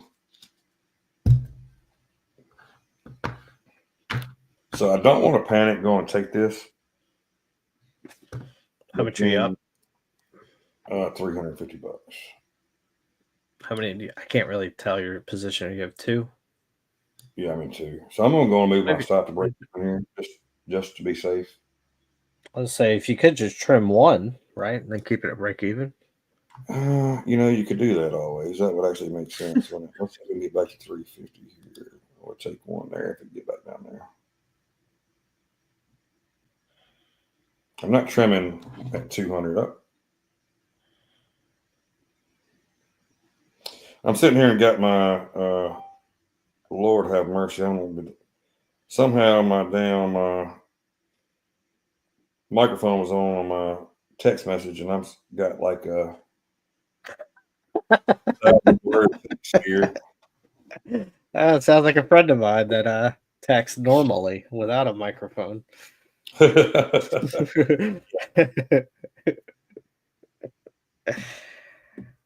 That's funny. It is going to take a while for this to delete all this. My gosh.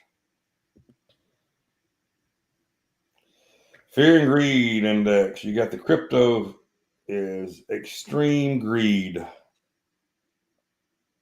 I'm sure everybody's shocked at that one, right? Mm. Yeah, Farcoin ripping. What's ripping? Fartcoin. What the hell is that? The $800 million coin. Okay. It was a coin created by an AI agent, allegedly. Goat created the coin This is going to stop me breaking. To trade a meme coin. And yeah, it's just been ripping. Fartcoin. And the thesis is hot air rises. Okay. I'm going to tell y'all, if this stops me out at break even, I'll re-enter because. Well, got to break that 8. Yeah, well, I'm right on that 8, so. Oh. Yeah.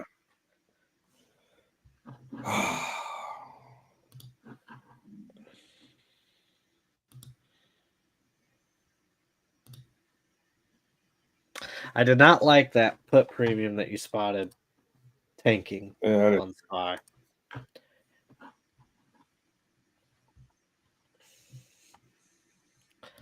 You are seeing call premium tick up on holdings. Yeah, I don't like you're seeing the volume.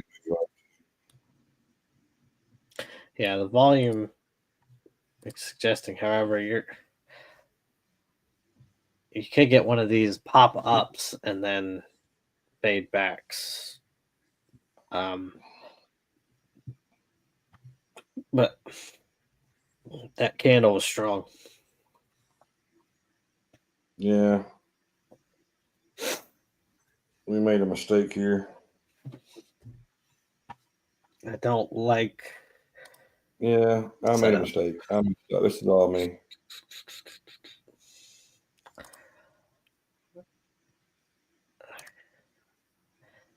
Yeah. We made a mistake here. It's got to break this 13, but hopefully we can get a rejection. All right, I finally deleted that whole text. That's how long it took. So here's your orb low retest. You want to break below here, come down. That would be fantastic. Just you can leave it on this if you want to and talk about my stupid trade, or you can look around and I'll be right back. I got you, buddy.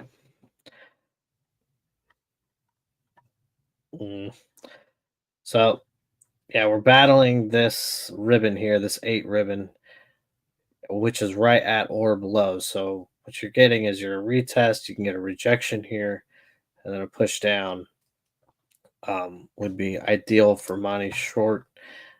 The tide wise, you're getting into spaghetti land, so you can't quite take much from the premium. You just got to keep paying attention to that volume. It is ticking against a short. It is favoring a long side slightly.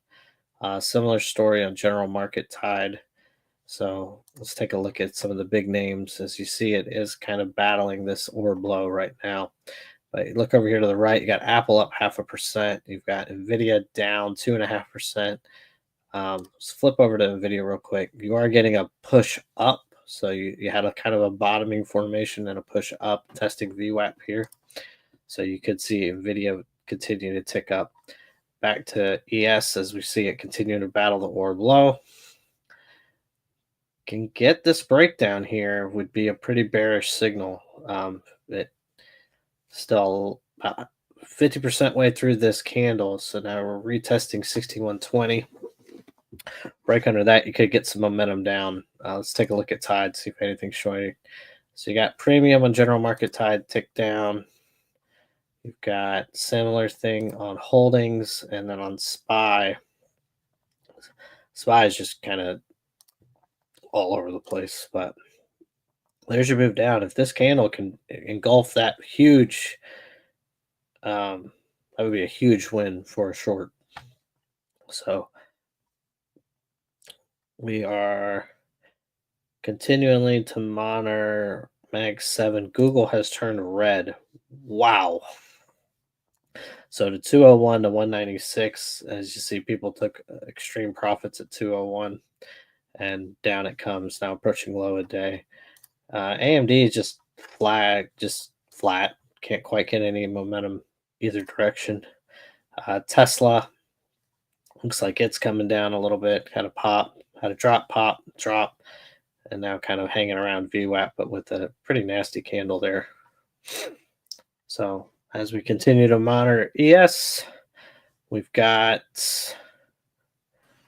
now below the orb low and pushing lower. So whatever Monty did worked. Do I need to go back outside? We'll see how this candle closes. Got a minute. I'm trying to get a take profit here, and I moved it up a little, and I had it a little too far down. Yeah. So we're going to flip back over to my screen because that's been good luck for you. We've got tide, holdings, kind of spaghetti land. Nothing really. We get a little slight increase in put volume there. Not really seeing that on general market. A wick has formed. It looks like it wants to retest that orb low. And if we can get a close below 20, that would be good, 61.20. But it looks like it wants to retest that orb low first. The first 18 seconds now left on this candle. Yeah, this is not a good play here. That's not ideal as we finish up the candle green with that wick. So yeah, looks like it wanted to break down, didn't quite get there. So now you did close right at orb low. Yeah, you had more volume come in too there. Yeah. So there's your push off of that. Yep. Break the 13, it goes to the 8. I'm at 21, and We shall see. If it can reject the 13 here, would be fantastic. But looking at SPY, your puts are coming down, premium, your call premium is going up, your put volume is going up. So that's not a good sign. You are seeing a little different on the holdings, but not much. Overall market tide.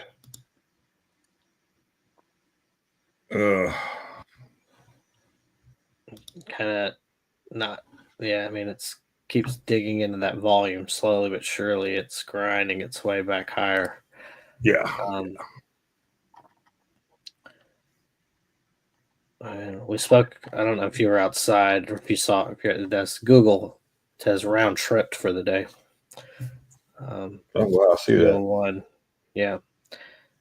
Nvidia looks like it was pushing higher, and it Took me out.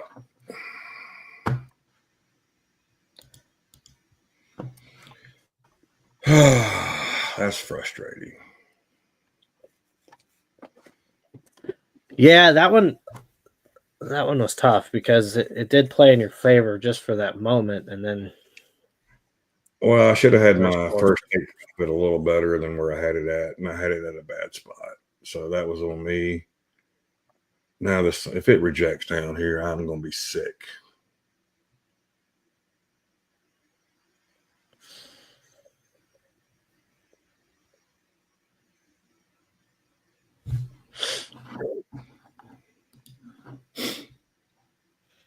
Oh, I'm going to be sick.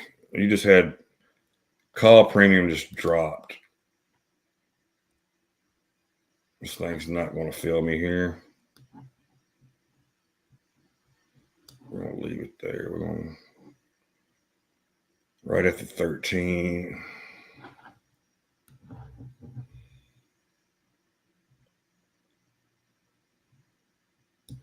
And now we're going to put a take profit right here above these orders. And then we'll put another take profit at low a day, and then we'll hold. If it breaks those, we'll hold one.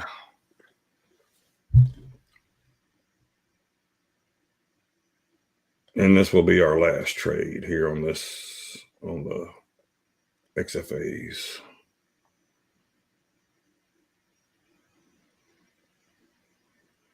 Turn red and break the 8. It's got to break that 8. That's the key now, is that 8. Dirty Harry. Yep, I feel it, bro. I got curb stomp this morning. It happens. It definitely does happen. The frustrating part is I was right. I should have listened to Roy earlier and had my take profit on there where I would have finished the trade green. I let the trade go back to break even. And then we got stopped out on this next trade, which is still right around here where we entered at. So a little below this. So we'll see. You got your put premium is just skyrocketing now in the SPY. And then your volume's turning back down. You look at your volume, both holdings and SPY. The volume's moving in the direction I want to move in. We just need the market to go that direction. Yeah, you need like you said, it's all about the 8. And got to get that break, and that was kind of the trend yesterday. Was the 8 was holding, and you could actually get a spot here where you just kind of grind around the 8 around or below. The problem you get with the 8 now is 8's trending up. Yeah, had a bend. Flipping over to Mag 7s, you got Apple basically looks like a giant bull flag to start the day. Nvidia is holding VWAP and testing it, maybe pushing off of it. Microsoft's trending back up, but a lot of wicks down here. But again, it's holding it. It's 8. Google, obviously, we talked about it earlier, round trip, big green candle here. So we'll see if that plays into it. Amazon looks like a giant bear flag for the start of the day.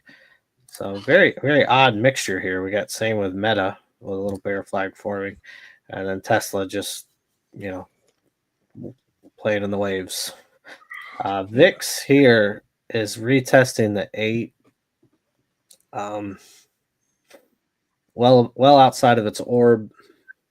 Pretty interesting. This 21 ribbon holding itself for the VIX today. So it really hasn't really been about the 8 as much as to kind of grind it around it.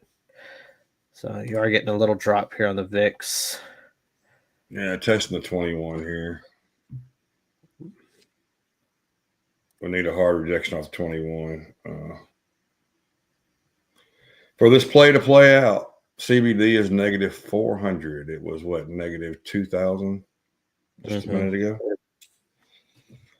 So you don't have much playing in our favor here on this short. This is probably, I said it a minute ago, this was not a good short, and I took it again. You had a huge spike in SPY put premium and put volume. Huge spike, like over high day, huge spike. Very interesting. Yes, I am really confused now. For that huge spike you had in calls earlier, now it's huge drop in put premium. Now it corrected that and way above it. So make it to make a sense. So right this second, I'm not hating this, but we got to get some follow through on it. Yeah, that SPY one is interesting. Very. But your holdings put premiums dropping.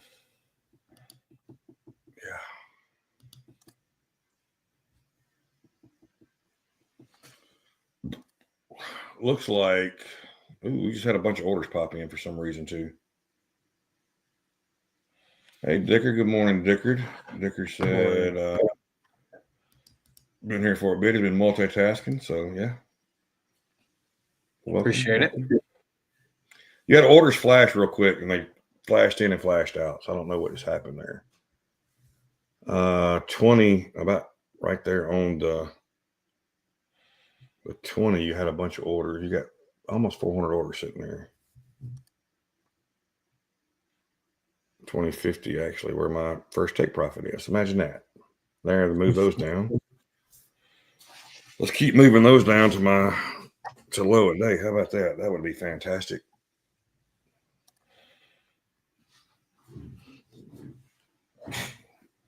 And for all this move and everything we've done, we're still in a downtrend. Yeah, you're still in that channel. So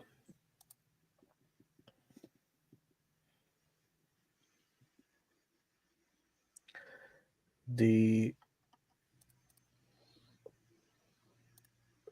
got NVIDIA popping here. It's funny. Testing its funny story here. Yeah. So I ordered some barbecue seasoning, dry rubs, and the company is called Big Cock Ranch. Okay. Chicken. But this is for a dirty Santa gift, so we'll see how everybody thinks about it. But here's the rubs that we got coming with it, right? So we got the good shit, bullshit, chicken shit, and special shit. It's awesome. I've heard really good things about these rubs, so I was like, hey, let's try it. And premiums on SPY, put premiums have just popped again, but call premiums pop with it. Make that make sense.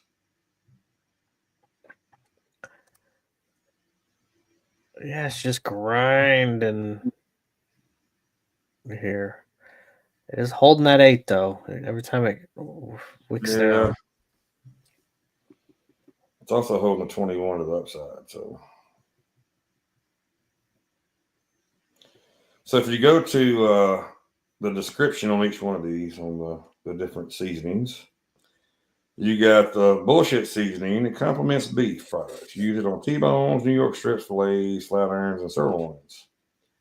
The chicken shit makes chicken juicy and succulent. brings out the best of the bird. On the good shit, it's a special blend of sweetness and spices. Use it on teriyaki, popcorn, ribs, and pork. And then the all-purpose special shit, savory and flavorful gourmet season. Use it on barbecue, steak, seafood, veggies, whatever your heart desires. That's pretty good marketing. Gotta give them that. That's really good. It made me buy it. Yeah, I mean that's pretty good marketing. These orders they moved them down below my order, my take profit here, and they moved them back up some. You see this low a day, you got 381 orders down here. So that's what I'm watching now to see if we can get down and break that.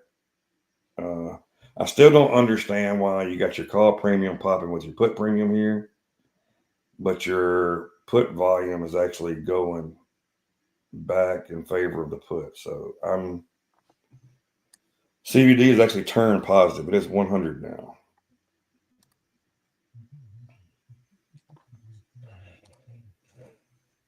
And then your call premium is actually starting to trend down a little here with more volume coming on the put side, with the put premium popping back up a little.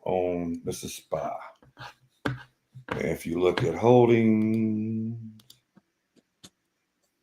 it's the exact opposite, except your put premium is going back in favor of the put. So let's look at general market tide. General market tide, you had the calls above the puts, but looks like they might be fixing well, they were going to fix the cross again, and the call premium popped back up some. So overall market tide.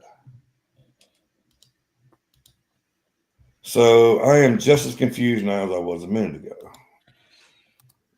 Yeah, I'd say tide is a mixed bag at the moment. You can't.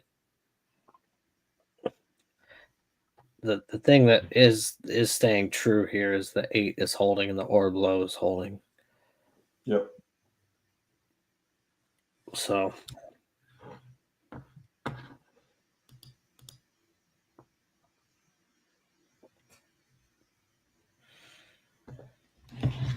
who knows? Looks like we're gonna get another. Well, we got a minute, something, almost 2 minutes left in this candle, so we could.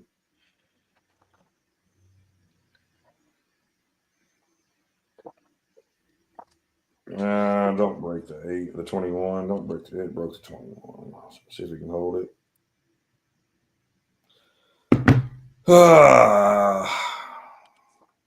This call premium is just messing me up. I don't understand yet.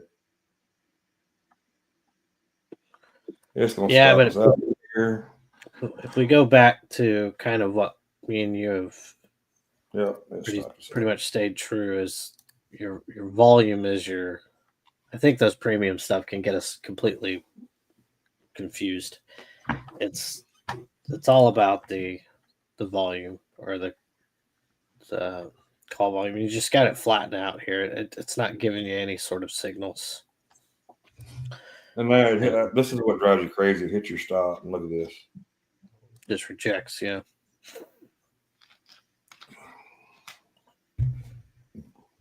We will not take another short here, though, unless we break the 8. And I'm on a combine. I moved to a combine just because I need to back up and punt here. Mm-hmm. And I don't really want to take a long, but I'm thinking about taking a long here to see if we can at least get to VWAP. With this 21 break, if it holds this 21 break, which looks like it's going to close right above it.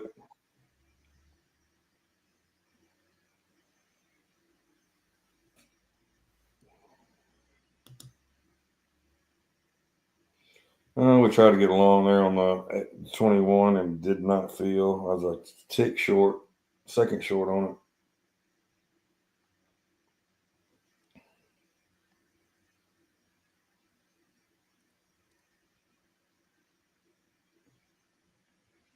I'm gonna leave it there for a second, see if this holds like the 8 has been holding. Yeah, it's just kind of grinding higher, isn't it?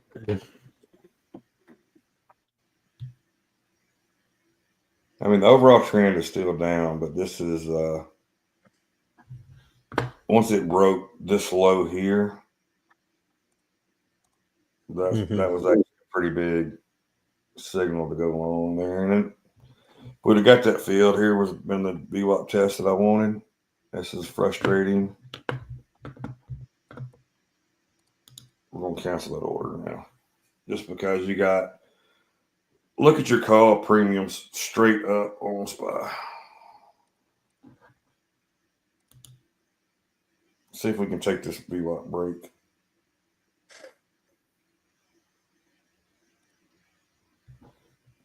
Now it's got a hold though. Right. I think you may get a little, could do the same thing it did here where it broke, held, and then came back down. Because you could just be making another lower high in this trend. Yeah, I'm gonna put my stop actually below the 8 here. I mean the 21. So if it breaks back down, we'll lose $1,000 on this combine, which I'm okay on this. Ooh.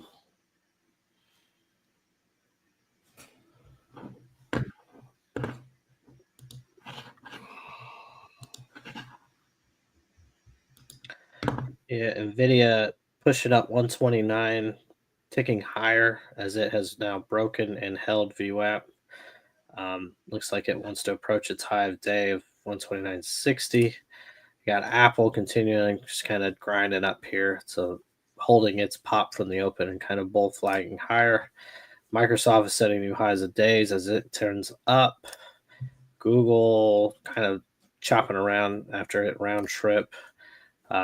Amazon has a good look. It's now kind of curling itself up, trying to break away from that bear flag formation. Meta had a big green candle up and is now kind of grinding up near VWAP. Couldn't quite break and hold VWAP. And then Tesla, of course, just doing Tesla things, just kind of grinding around here. So what you're seeing Mag 7 participate, we know all hell will freeze over when AMD goes green. It's still down 1.5%. Bitcoin has come down quite a bit from its high of 108,000 all the way down to now 106,000. Same thing with Solana. Coin following Bitcoin had a nice pop in the morning and is now trending right under 310 at 308.43. If you've watched the stream, you know that 310 on coin is an important level. So it tends to hang out with that. TNX has fallen from its open, and we had a gap up and is now kind of trending down. Not surprising given rate cuts tomorrow, but something to keep an eye on. Dixie has fallen a little bit. It's just basically grinded most of the day. This is a zoomed in short-term chart, which is hard to do on Dixie. MicroStrategy is down almost 5%, which is pretty odd given that Bitcoin was green as strong as it was. So it looks like ES and SPY are holding itself, but can't quite get this VWAP break. So maybe we get one push up, break the VWAP. But if we look at the tide, you've got put volume on general market, just this slow grind as it starts to shrink. You're on SPY, you're getting more put premiums coming in. However, your volume is again drying up. So do you even know that you get some put premium? Your volume is actually going back in the favor of the puts now. Yeah, but if you kind of look at the trend, though, it's just continually, slowly. But yes, right currently in the last few ticks, you could see a bend back into that. Holdings, you got a little bit more strength in the put volume side with put premium kind of ticking up now. But again, the market is pushing higher, so you're getting kind of contradictory signals. So as of right now, it looks like the most important thing is this 8. So as long as the market holds that 8, you ride the 8 as long as you can. That is be my 2 cents with it. We get a little bit of a rejection at VWAP. Nothing crazy, but as we keep an eye on Monty's trade. No, you don't need to keep an eye on my trade. I'm short. Oh, you went short. Okay. I'm short, yeah. If you look at SPY, look at SPY Tide. SPY Tide's telling you that a pullback's coming. Now, I don't know how much of a pullback's coming, but it's saying a pullback is coming. You got your volume trending, you got your put premium trending up, your call premium trending down.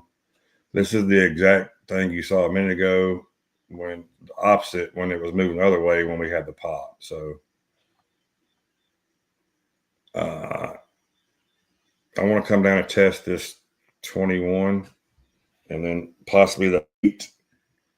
And then we will see from there if it can get the 21 test. We did. We're done. We took it short here too. We're right at it on taking profit on one of these. There you go. Took profit on one. So we've got a little bit of our loss back on that one. Ooh. Whoa. I don't know where that just came from. Whoa. That was a big pop. Big pop. Big pop. It's going. And CBD just jumped from about 100 to 3,000. Whoa. Yeah. News. What? A bond auction? No. Let's see. Did Jim Cramer short? U.S. funding bill draft is to include a plan to allow year-round sales of gasoline with higher ethanol blend. We don't need higher ethanol blend. Israel Defense Minister Cox IDF may have a prolonged stay in Syria. Traders pair Bank of England rate bets, seeing 25 chance of a third cut in 2025. I don't see anything that made that pop. I mean, that was a 8.9 point pop.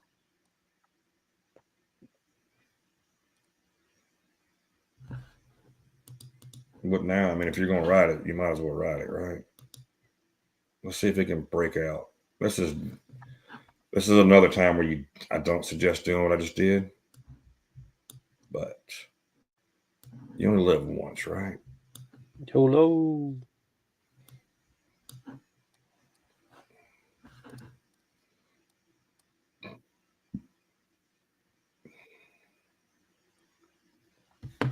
Let's see to show anywhere else. Oh, shows nothing on holdings. Nothing on SPY. Well, I should have done that. General market tide shows nothing that it should have had that pop. Yeah, I don't know what to do here, folks. I am reeling here on these XFAs for some reason, and I can't figure it out. It's driving me absolutely crazy. I mean, this mythical level here, you had the break and the retest and the pop. That's the only thing I mean. Put premium. That, you got. That move. I'm lost. Right? Yeah. We just popped. Yeah. I mean, now we got to move this take profit up to that high, that level. We broke out of the trend. Yeah. So what we're going to watch for is we got to retest this trend.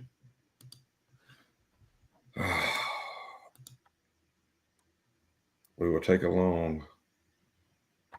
Put premium, call premium went straight up. Put premium came straight down on the SPY, which, yes, 4,000 CBD. 6140 is looks like a spot where there's a lot of orders, 500 orders. Here's your premium. So your call volume, put volume is now basically flat on general market. Holdings wise, put volume still in control, so it's not coming from Mag 7 really. And then your SPY is basically flat. Yeah. Yeah. I mean, that was, you called it a minute ago. It was trending up. Here comes the retest of this zone. I was not quick enough. I wanted just a little bit more out of it. That's a little too much to ask for, I think, there. Yeah, I don't know. I mean, it's at the 200, which we know how the 200 affects it too. So True. Call premium on SPY just dropped,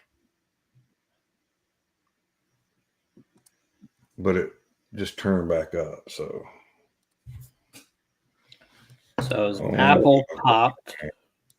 Nvidia did not. Google did not. Microsoft popped. Amazon popped.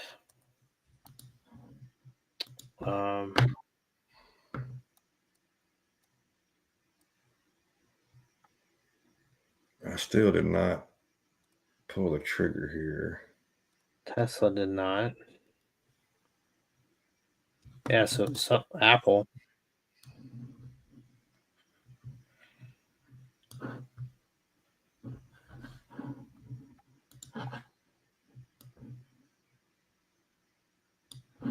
We're going to put our take profit at Monday's close, which is 61.51.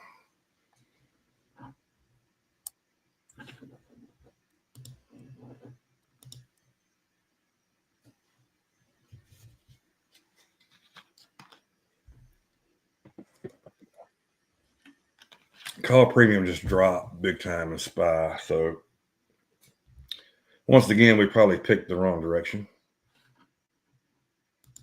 We're going to close that out for a small win on the. And then we're going to add it back. See, I want that 43.75 level next. When we can break that 43.75 level, we should be able to go to that 61.51 level, but we got to break the 200 first. It's not liking the 200 so far, which, we've said this before. The 200 is a level that is pretty strong. You can see we tested down and then we broke down here, came up, tested. So it's been a minute since it's been there.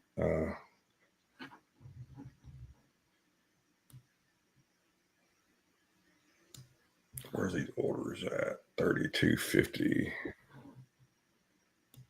We're going to keep our take profit right at 32.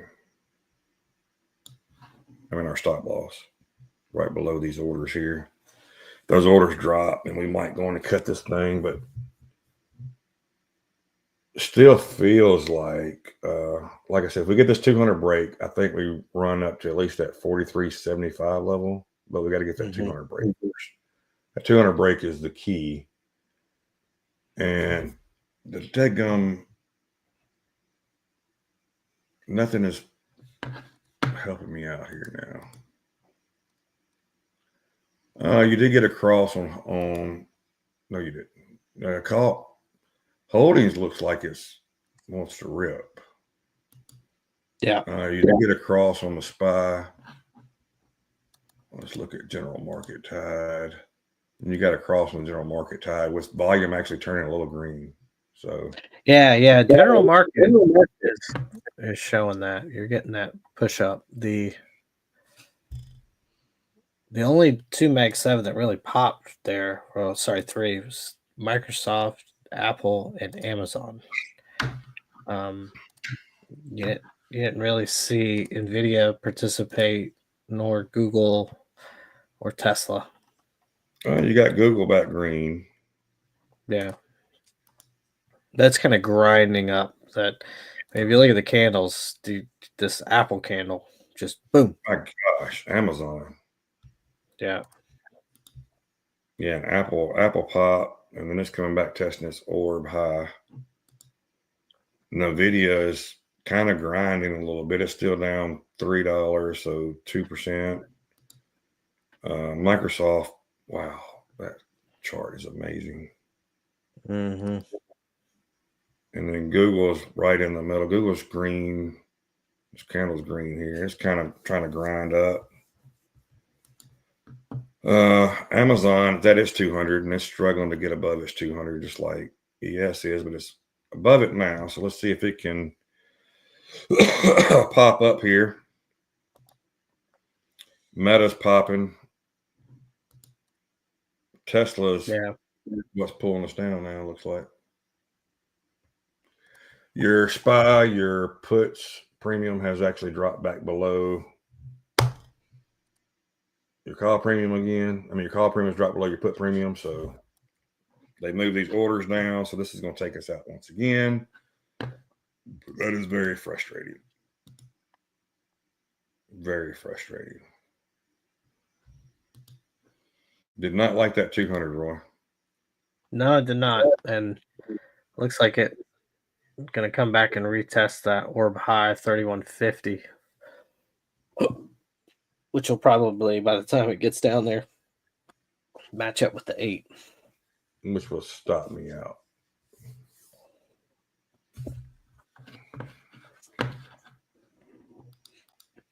Your VIX popped up, but it's coming back down some now. I said it's right close to its orb low. This sorry thing. No, we still don't know what caused that pop, huh? No, there was no news. It's going to stop us out here. We're done for the day, boys and girls. I just don't know what to do.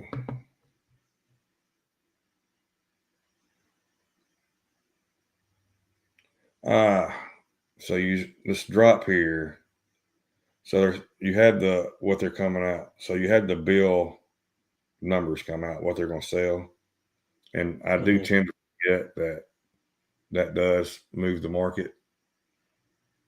So you had US to sell 80 billion 4-week bills. That 4-week was not on the list today.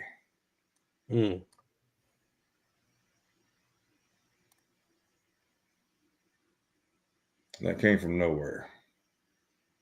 And that put a halt to everything that we had going on. That's what brought the market back down. If you time that with when that came out, there you go. Well, actually, that was your pop. That was your pop on it, Roy. It came out at 10 o'clock, and you had that big move up on that news. 10:01.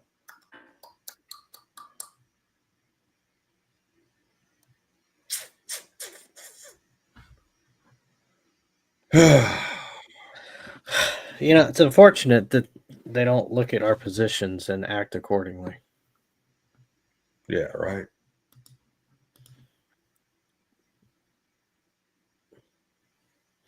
Well, you are testing orb high here, and the 8 is kind of catching up, but this is not a good candle, obviously. We've got 50 seconds left in it. If you can get a wick off of it, it's not terrible, but the volume on it is poo. Yeah, it's not great. So what that tells you is they're looking for buyers. So they came here looking for buyers. I took this long again on the combine. Yeah, I think if it can close above the orb high, I think I'll join you.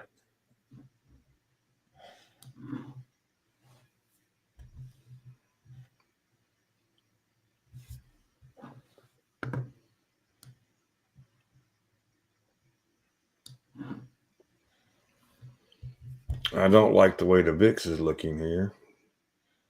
Got a huge pop on CBD. I mean, it went from like right around to 100 to 3,000. Which tells you you had a bunch of buyers come in. Getting your But it call wasn't premium starting to drop on general well, market. on that 4 week news. Did we have shorts cover? Could be. Yeah, could be. I mean, you look at call premium and put premium, it's just dying now. Yeah, Not I mean gonna there is. almost run away from us. So can't believe I'm gonna say this. If we break the 8, we break these EMAs here, I'm gonna look for a short. Yeah.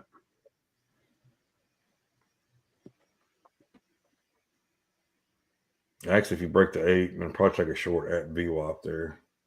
Look at your call premium on, but look at your put premium with it.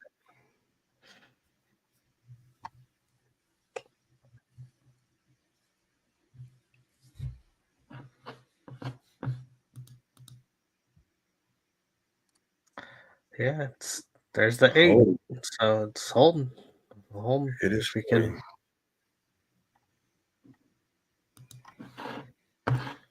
So let's go back to old school. Let's see if we can scout $500 here. This is a dangerous play, but my stop's right below, right on VWAP. So if we can get this move back up here, we get $500 of it back, and that might be the way we have to play this. See profit, take profit, and then move to the next one. But the call premium just dropped again. It wanted to move up and just tanked. But you got VIX coming back. It's back in its orb now. Mm-hmm. Hey, you got the 8 holding. I mean that's. You do, and I'm not going.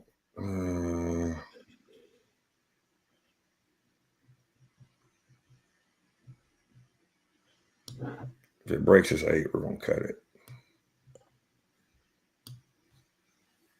And it's going to break the 8 now.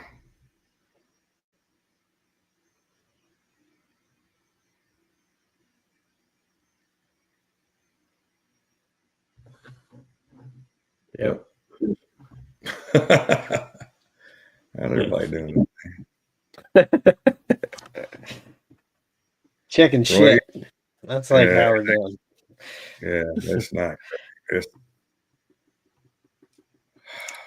I've had a bad 2 weeks.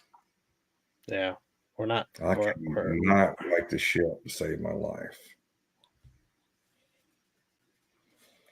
But I did say if we break this down, I will go short.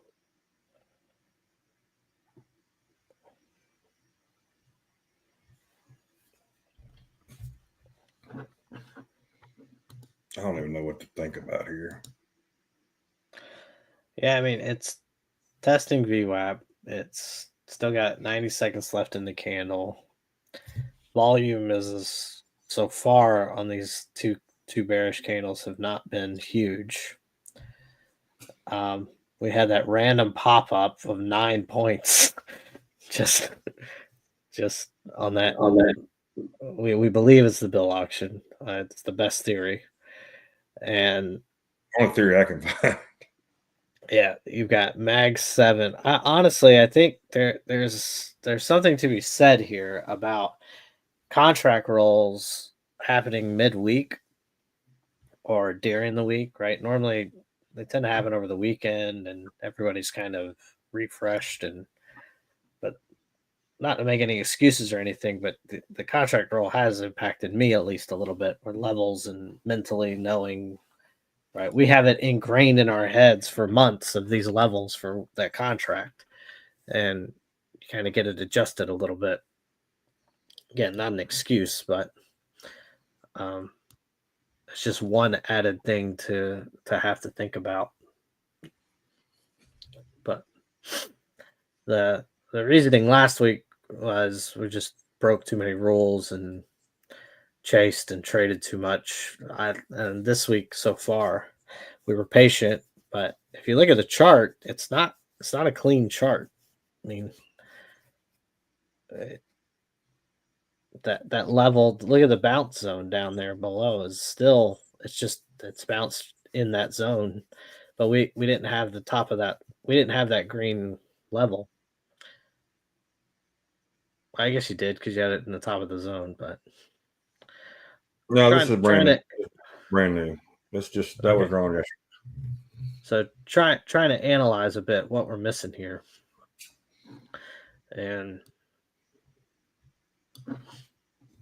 But the beautiful thing about trading, it only takes one little thing to go in your way for everything to get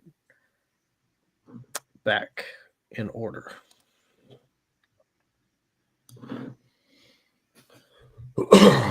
Yeah. So the 200 did not like the 200 a minute ago. So we're trending up a little bit here. I say trending up. We're getting a green candle. I took $75 there. I took a long, took $75. I didn't want to let it come back down and turn red, so we did not let it turn red.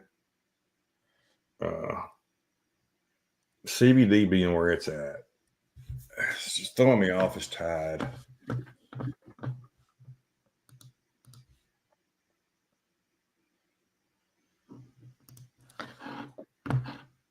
In my experience with Tide, it more so I kind of treat it just sticking with holdings and not flipping between SPY and all that has helped me because you can, if you stick with holdings, you see these fluctuations in pricing, and sometimes the day just doesn't match the tide, but you can get so much data that it can mess you up a bit. So you normally stay on SPY or you stay on holdings? I stay on holdings. Now, we can back test and see what's more accurate. But for me, I've just stayed on holdings. I tried to go long there off the 8 back up and it didn't feel, so can't chase it now. And I guess if we hit the 200 again, if we look like we're going to reject, we will look for a quick short. I mean, one way you can get days back is making a couple $100 here or there. Definitely. But then I've put myself a 20 trade limit, so we're not there yet. But I think we're in 7 or 8 trades right now.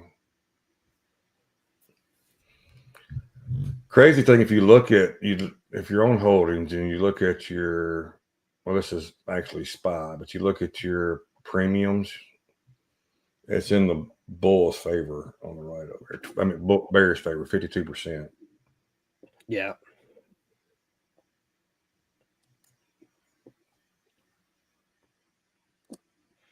And I don't like this candle, but I also don't like it being at the 8. But that's an ugly candle, so we're going to try to see if we can break this 8 now.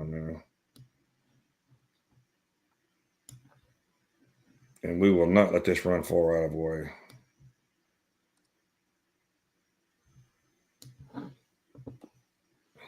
Got a minute left on the candle. This is definitely a gamble I'm taking here.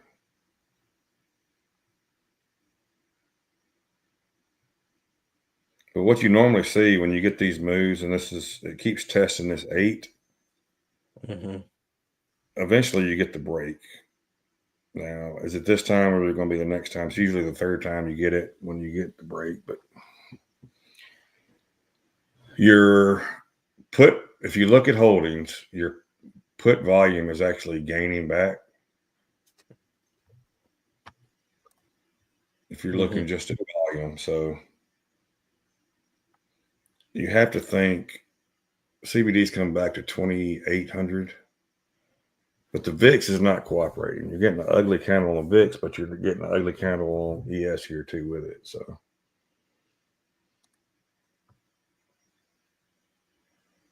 you got 9 seconds. You're going to have decreasing volume on this candle.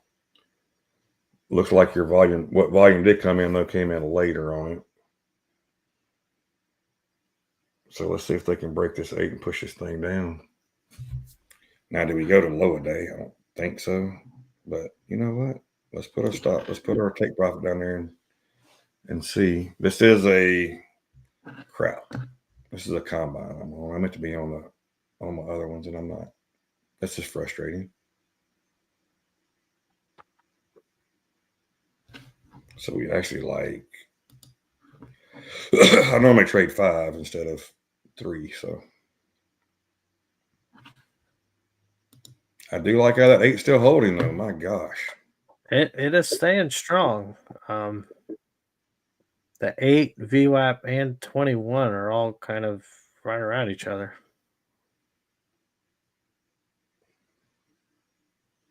So every candle's important, but it looked like this one was one you wanted to see a continuation break if you were short. and that's on a combine, so it's not that big of a deal. We're not risking that much. We're risking $300 on it. So, I started to go long there and I didn't. Oh my God! So from what I was telling y'all, I was actually talking myself into I should be long. And if you look, it makes sense now, but it's too late to chase. So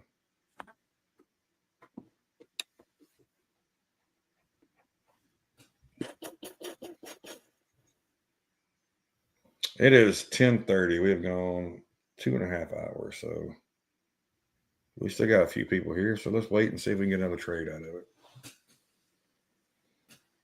Oh, I'm beating myself up every day. I mean, we don't have much left on you, so we got a lot left on. Well, we don't have much left on you either. So we could have one combine. I mean, one XFA left after today.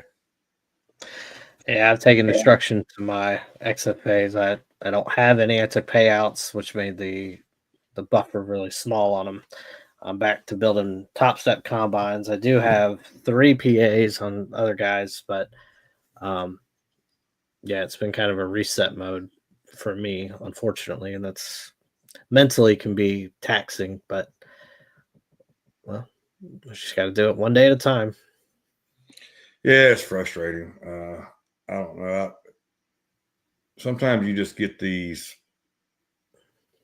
You get in a trend, and I mean, you get a streak going, good streaks and bad streaks, and you just can't break those streaks. And the last couple of weeks we were in a very good Yeah, we're hot. And then now we have just destroyed ourselves on these going short. So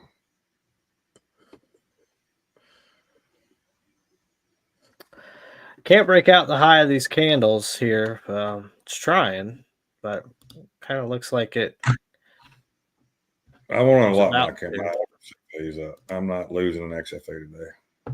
I think that's a wise move. We still have a combine here to play. We might buy another combine. I don't know. I'm just, guys, this is what you see when you go through. You go through the ups and downs. And it's been a down here all last week. We had 2 green days last week and 3 red days. And this week so far, we're starting out with 2 red days, and it's not fun.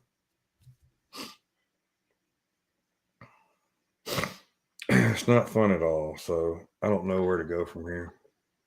Well, I think the most important thing that me and you have to remember is we don't have to put so much pressure on ourselves, and just I think we're switching. We switched a little bit up with introducing Tide. I think we're putting a little bit too much emphasis on Tide sometimes, which is fine. Like, it's a new kind of dynamic that we're trying to come across.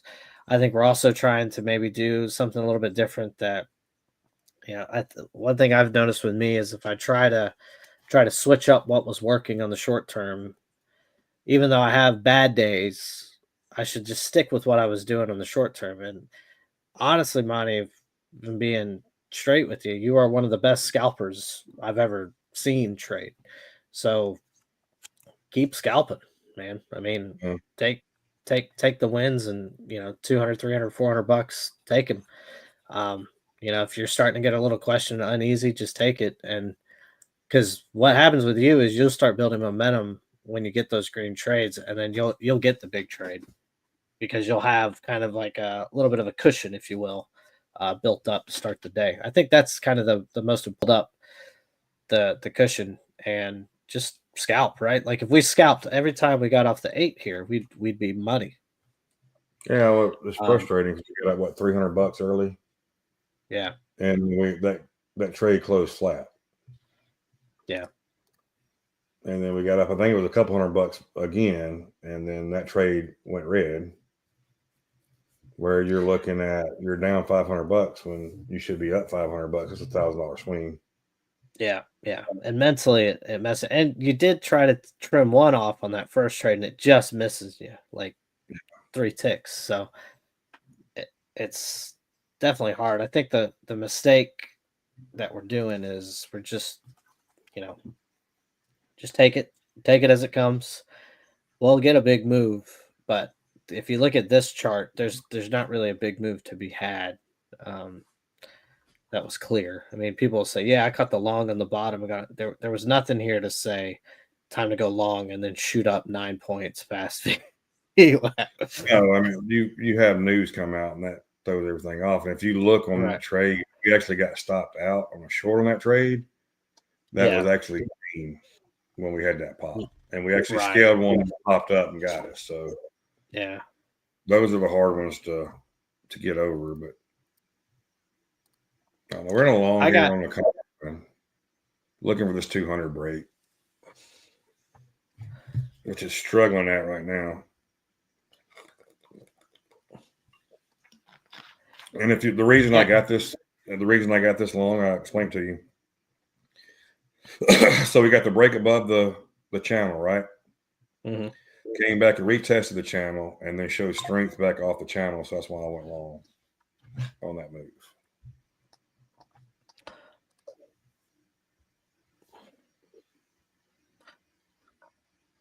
And to further confuse everyone, look at your holdings on Tide.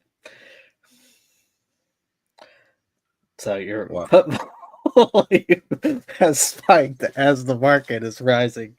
So some days this stuff just does not align, and so we have to figure that out.